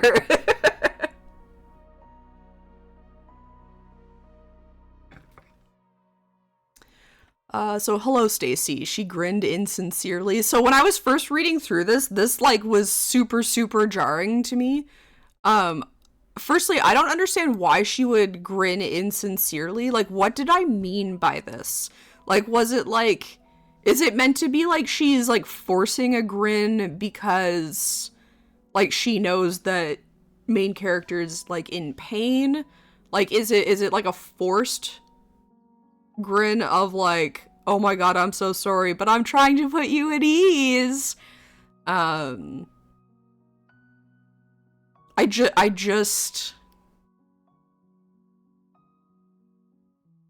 I think that's what I'm gonna leave a comment that says, this doesn't, this is awkward. I'm not quite sure what is meant by insincerely here. Is it a forced smile because the nurse knows she has to give bad news? Is she a nurse that doesn't give a shit? Because that's, like, the first thought I have when I see a nurse walk in giving an insincere grin. To me, that was like, does this nurse hate her? Like, does this nurse hate their job? Because, like, to me, nurses would be walking in, like, in an attempt to nurture. Like, while I think that's very hard to do, especially if you're, like, very busy or whatever, but, like, in general, I think the average nurse is gonna be walking in looking to, like, take care of, the patient. So she grinned insincerely, kind of, like, came off as, like, oh, like, this person's gonna be a problem, but they're not. They later, like, sit down and, like, hold her hand, tell her the story, like... So I do think it's more in the, like, forced smile, like, aw crap, like, I'm gonna have to, like, tell her her very fresh husband is dead. So, I just think there's a better way to describe this that gets the right thing across.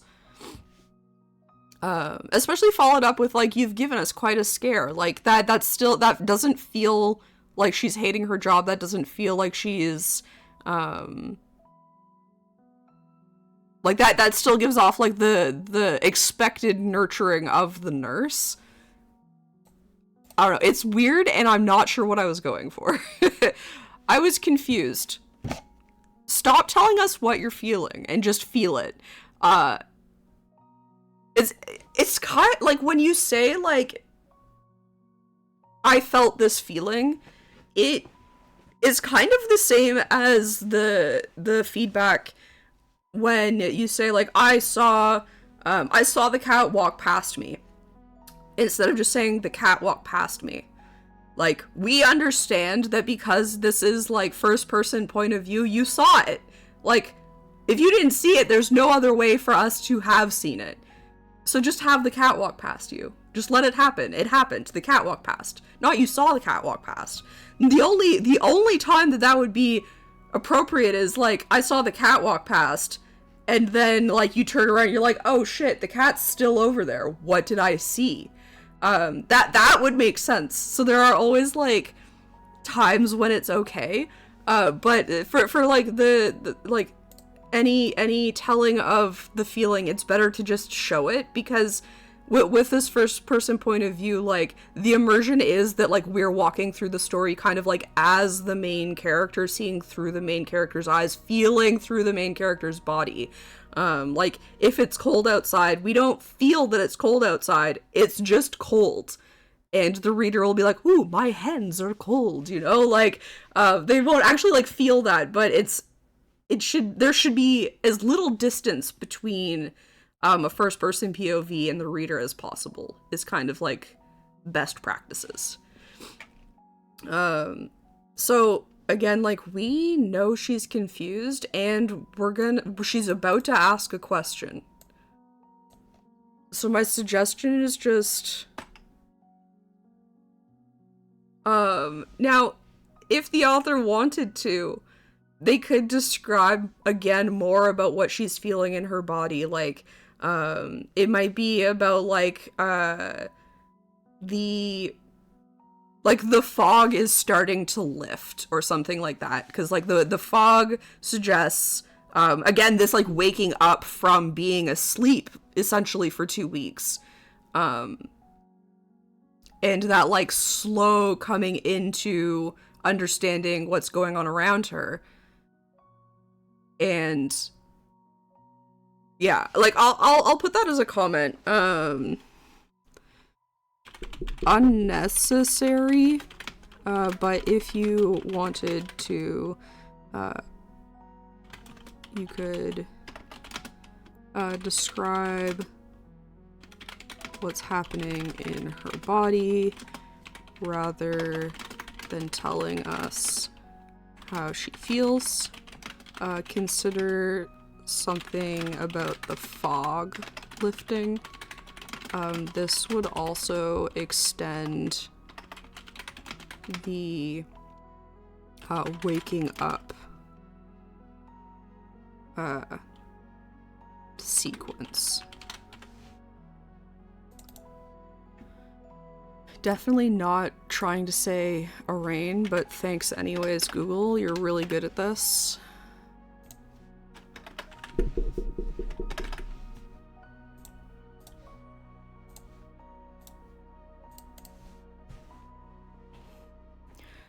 Where's David? I asked.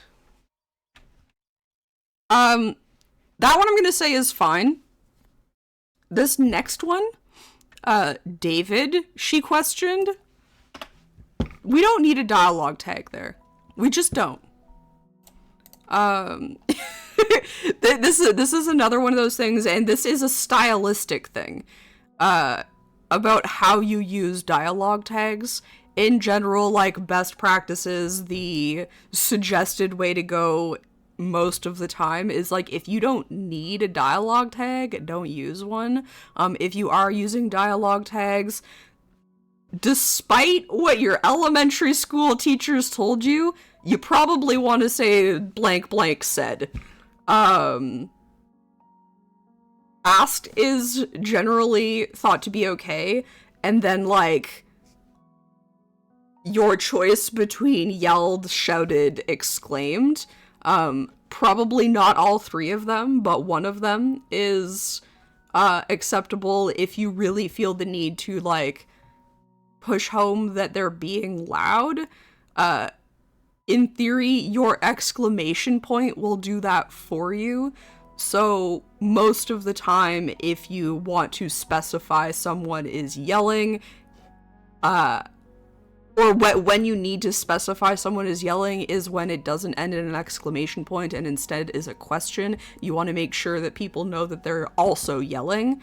I'd suggest that maybe an interrobang's okay. I've also actually seen that some style guides allow for an exclamation point and a question mark. Again, despite what your teachers probably told you. Some style guides are fine with that. Some style guides specify which one should go first. I actually have strong feelings on that, I think. Which is that I think the exclamation point should go before the question mark. A, I think it looks nicer. And B, for some reason that just makes sense to me. But I kind of wish that we did the thing where we have question marks at the beginning of sentences, because I hate it when I'm reading a long sentence and then it gets to the end and there's, like, a question mark or an exclamation mark, and I'm like, oh, I was not reading it like that. Anyways, that's kind of besides the point, but we don't need she questioned here. There's a question mark, and there's only two people in this scene, and we've already specified that I asked where David is, so obviously the only other person in the room is the one saying David? Yes, my husband. We just got married. That's fine. Her eyebrows drew together as if pained by some recollection. I'm not a huge fan.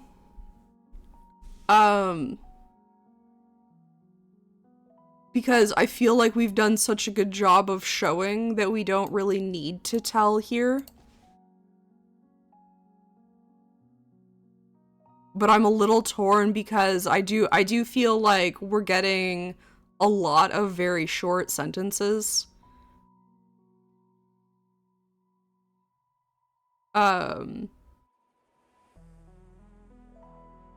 It might be better to describe some more action instead.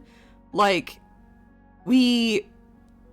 throughout, we, like, give, like, little actions. It might be better to throw a bunch of actions here instead to kind of, like, make it a longer, again, kind of drawing out that pause in between main character saying, yes, my husband, we just got married, and, like, the nurse kind of having that reaction to, like, okay, like, I have to sit down and tell her this terrible news now. I think it might be better to sit in that with that pause a little bit. So consider moving more action into this space. Pulling up a chair, grabbing main character's hand, etc., to sit in this pause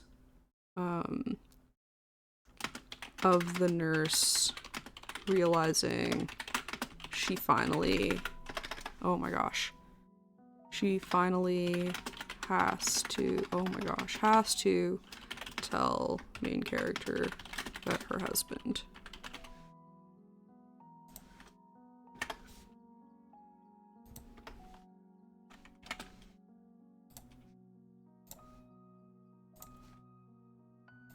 I'm so sorry, dear.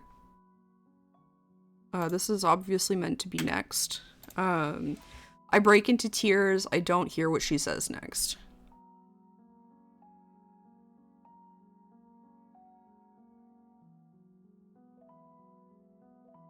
This is definitely a telling, not showing moment. It might be one that's okay. Do I think it would be better if we felt the tears instead of are told about the tears? Probably. But I also don't think this is a terrible moment to just do it. And I kind of like the way that it's like, I break into tears, I don't hear what she says next. I think if we described the breaking into tears, the like, I don't hear what she says next isn't as good. However, we're suddenly back in present. So like, it should be I didn't hear what she said next. But again, like, obviously as I was writing this became like a more immediate feeling thing. So I need to make a decision at some point about what tense this section's gonna be in. And because it should be whatever tense the first section is. Whereas the flashback, can be, and maybe should be, a different tense.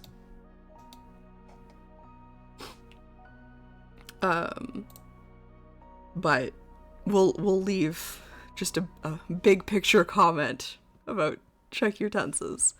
I finally calmed down and she repeats the story for me. I feel like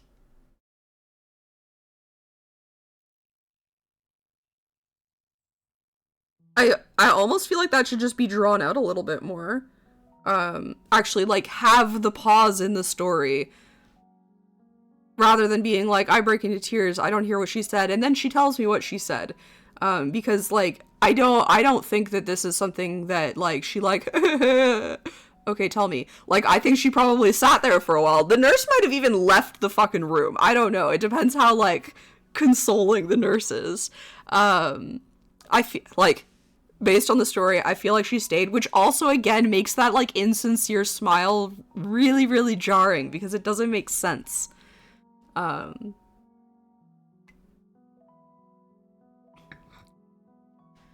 So, we need to figure out, like, it would be nice to have a suggestion for the author about how to draw this out.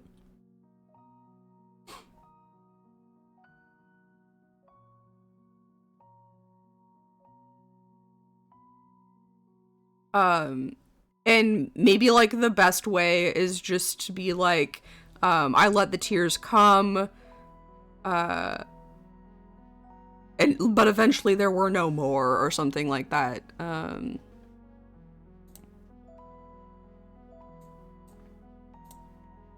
I hate that I can't just make a comment. I have to, like, have something highlighted to make a comment. Consider drawing this out more. Suggestion. I cried until I had no more tears. Still. I'm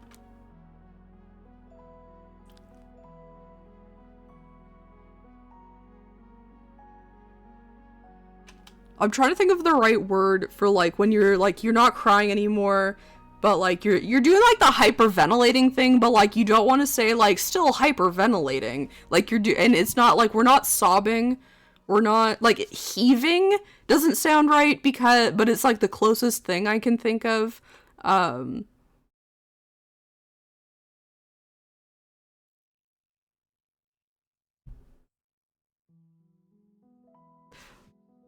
This is something that I do while I'm writing, so why don't we just do it now, where we look up if there's a word for what you're looking for.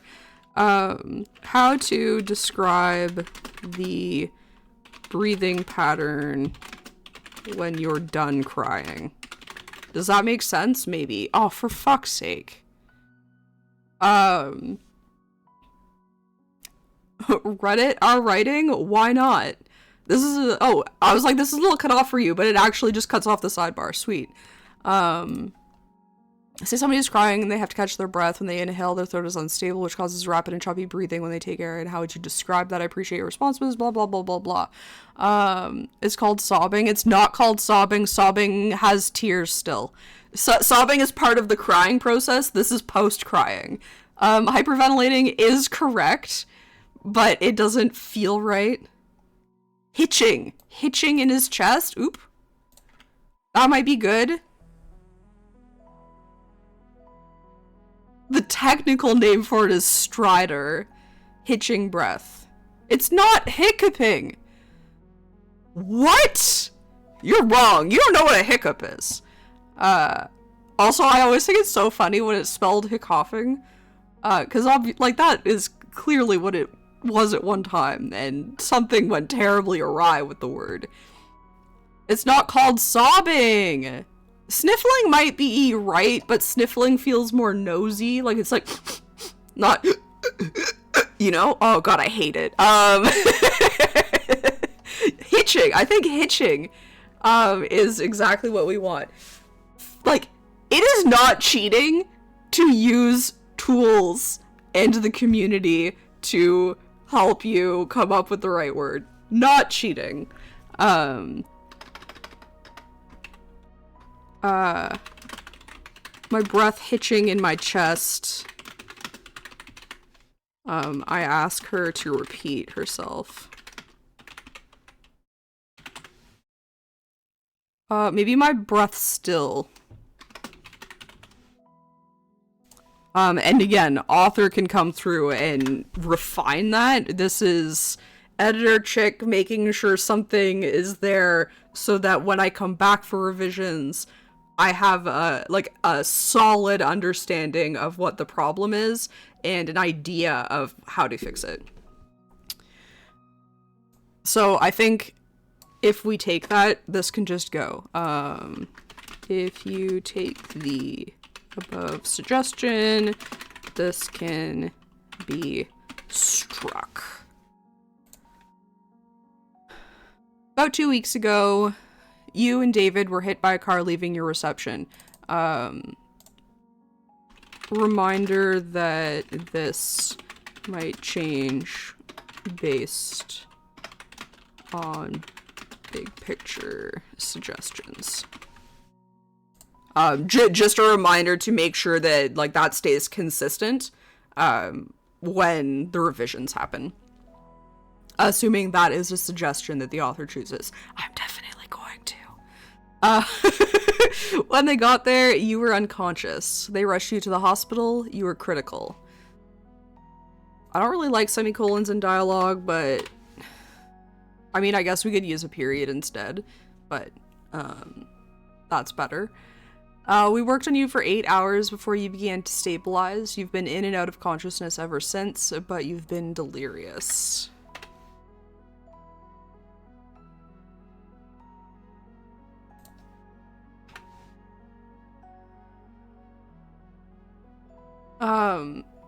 I'm gonna suggest changing they to the paramedics because we have not suggested who they is yet. Most readers would probably assume that it's paramedics, but it is definitely better to be clear here when paramedics, first responders, whatever, make it clear who they is.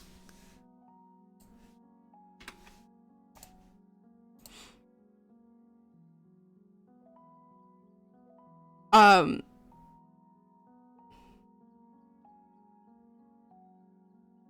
like the specificity of this. I don't know if that's actually like an appropriate number of hours to use.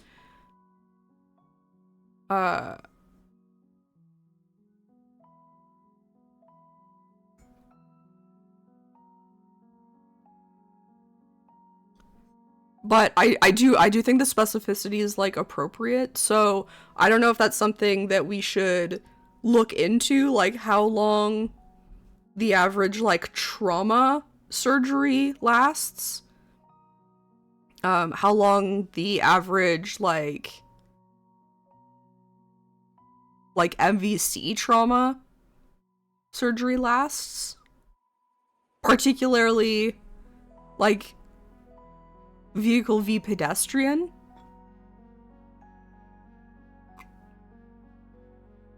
I'm gonna leave a comment and just say consider looking into how long the average trauma slash MVC slash MVC v pedestrian surgery lasts. Not necessary, but people who know will appreciate an appropriate number. Average reader will suspend disbelief / not care. This is one of those things where, like, most readers aren't going to care or notice, but if you take the time to look it up, anybody who knows how long that surgery might last, or understands that, like, if a surgery after this is 8 hours versus, like, 12 hours versus, like, 4 hours, like, what kind of injuries that person might have, they might be like, oh, like, they did their research, or, like, they just, like, they know because they have, like, a background in it. Like, they'll appreciate the little detail being right. You've been in and out of consciousness ever since, but you've been delirious. Again, that's fine. Like, dialogue, generally, as long as it doesn't, like, come off jarring or extremely uncharacteristic, it generally just requires less work, I find, or, like, in my experience and kind of, like, in my, like, theory, because so many more rules can be broken within dialogue. A lot of people would suggest not to use a semicolon here, so maybe as part of that, consider also a period instead. I mean, people kind of just hate semicolons in general, but using a comma there is incorrect. Could you get away with it, especially in dialogue? Definitely. So that'll be like, that's a very, like, stylistic thing, even though it is about being grammatic or not. But what about David? Where is he? Can I see him? So she had pulled up a chair during the recount of the story. She grabs my hand. We might just remove this. If this was moved, remember to strike it here. Just a continuity thing. I'm so sorry, dear. When the ambulance showed up, he was already gone. Again, I think this is just fine. The I am speechless. Just don't talk. Again, there are probably times where this doesn't matter as much, but I would either strike this, or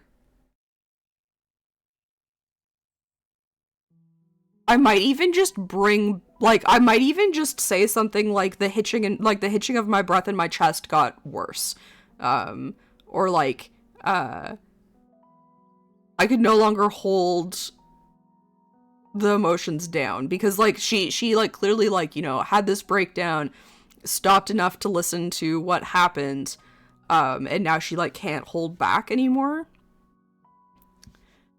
I also, again, like, I don't know why we're dragging this part out.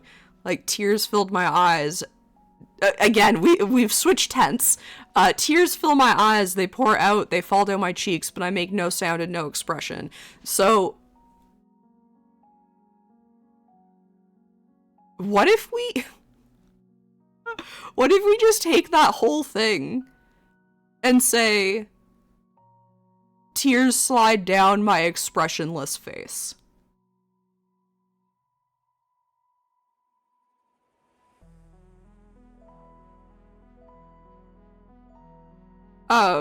This is like a very big suggestion coming from an editor, but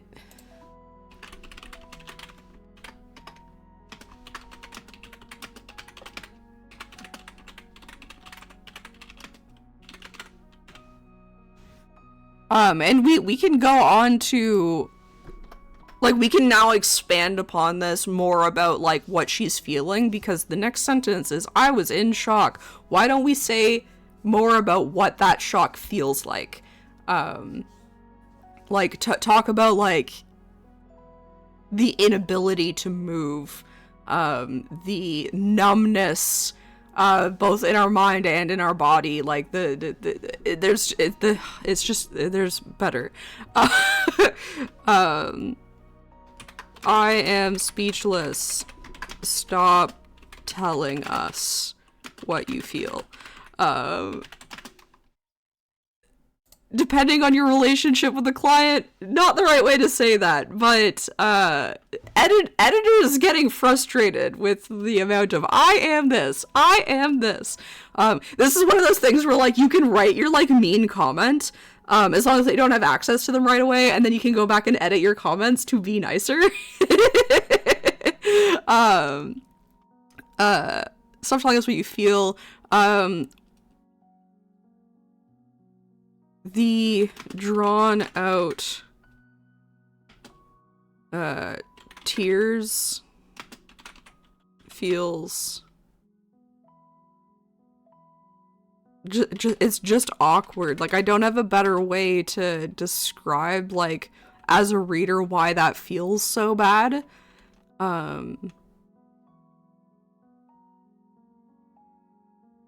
Like, the drawn out pacing is unnecessary.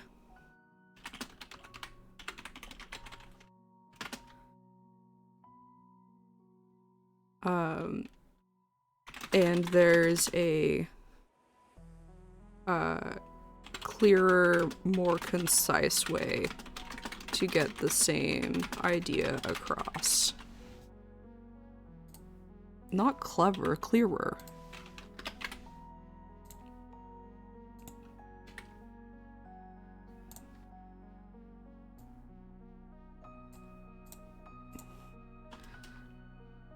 Telling. Telling, exclamation mark.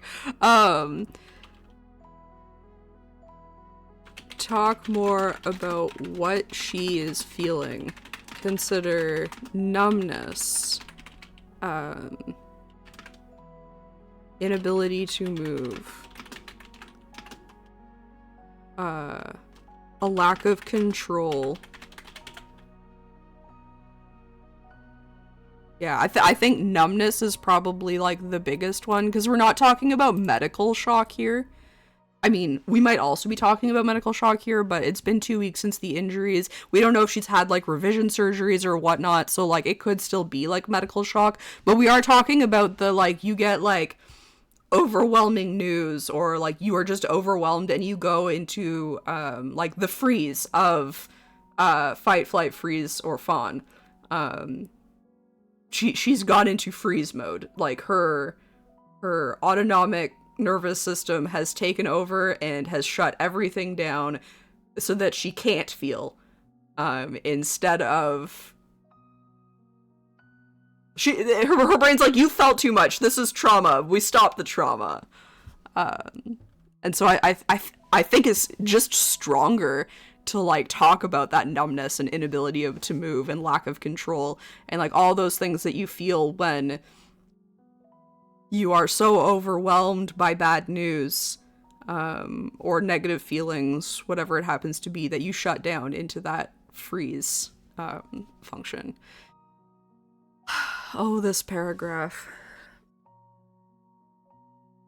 I think it's interesting to have the main character kind of have this, like, look into the future.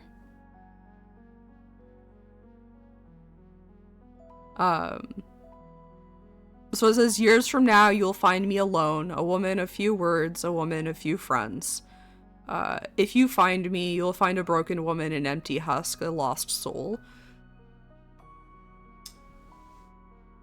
It's interesting because we're not saying that this does happen, really. Because it's future tense, so it's still, like, it's being told from the hospital, in a sense. And maybe this is actually just a really good way to continue that feeling of shock. It's her expecting herself to not get over this trauma. I don't know if this is done effectively here, but I'm not sure I have a suggestion right now. I do think it's interesting. What if we switch it up ever so slightly, and rather than, like, years from now you will find me, what if it's years from now you may find me, or you will probably find me, or it's likely I will be? Like, push home the fact that this is, like, hospital main character thinking these thoughts.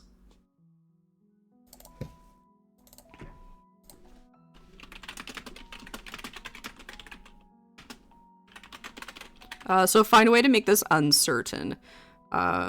Push home the idea that hospital time period main character is last part sounded more like a bad prophecy, unable to escape. Well, and I think that's what it's meant to be. I just think it doesn't fit quite that way in this story. Or like it's not clear enough that we don't know if it happens. So basically what I'm, welcome to Mon, how's it going? Basically what I'm trying to say, like, as an editor is make this more clear that it's her looking into her future, and creating a prophecy, almost. And that may end up being a self-fulfilling prophecy if she doesn't get help. Unclear if it's an expectation of her or a story. Yeah, and that's exactly what I want to make clear, is that it is an expectation, which may become the story's outcome.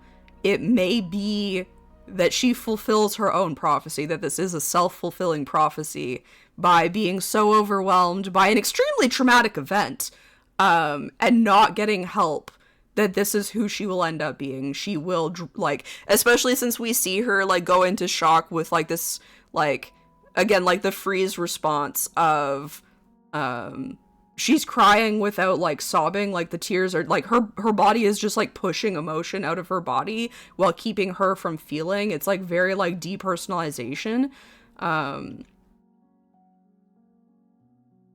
So yeah, so I want to make it clear that this is her picturing her future. Push on the idea that, hospital time period, MC is, looking into the future. This is not the story's, or not her story's end. But rather what she expects to happen while in this freeze reaction. Suggestion, blah blah blah, blah blah blah, may find me alone, or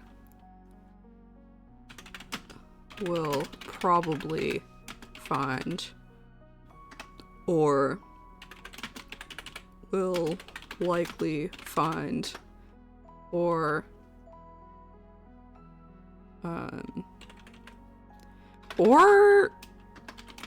drive it home further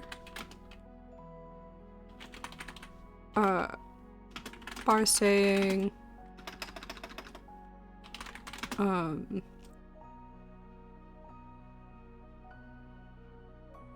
by just saying like I will be alone. Because we've done this like weird thing where like we're suddenly talking about like how like you will find me, rather than just being like I will be alone. I will be a woman of few words. I will I will have few friends. That might even just like fix it. Again, we'll have to see like how that comes out in the end. But I think this is like the best part of the piece almost, is this like this looking into the future without actually it being the future. I think that's like a really interesting part of this piece. And I'm not sure what I was actually thinking at the time, and I don't know if it was actually meant to be as cool as I think it ended up being, which is weird. So we have this kind of thing at the bottom. It says the idea has merit, but some details don't make much sense. Consider instead of being in the car and having them stand, consider instead of being in the car, I don't know what I'm doing here, having them stand outside. Also instead of after the reception, consider having them be getting out of the car to their honeymoon location, doing a staycation or an Airbnb in their town, or on location if this wedding is a destination wedding. It doesn't really matter, but like just like the idea of the car accident doesn't really make sense the way that it is. Welcome, Michael. How's it going? What color you want?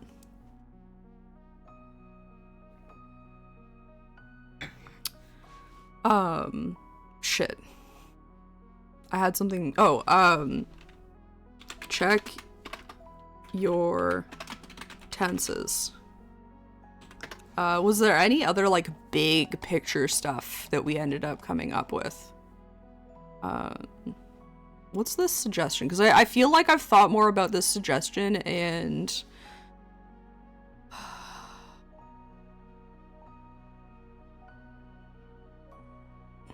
Okay, that's not the one. Is it this one?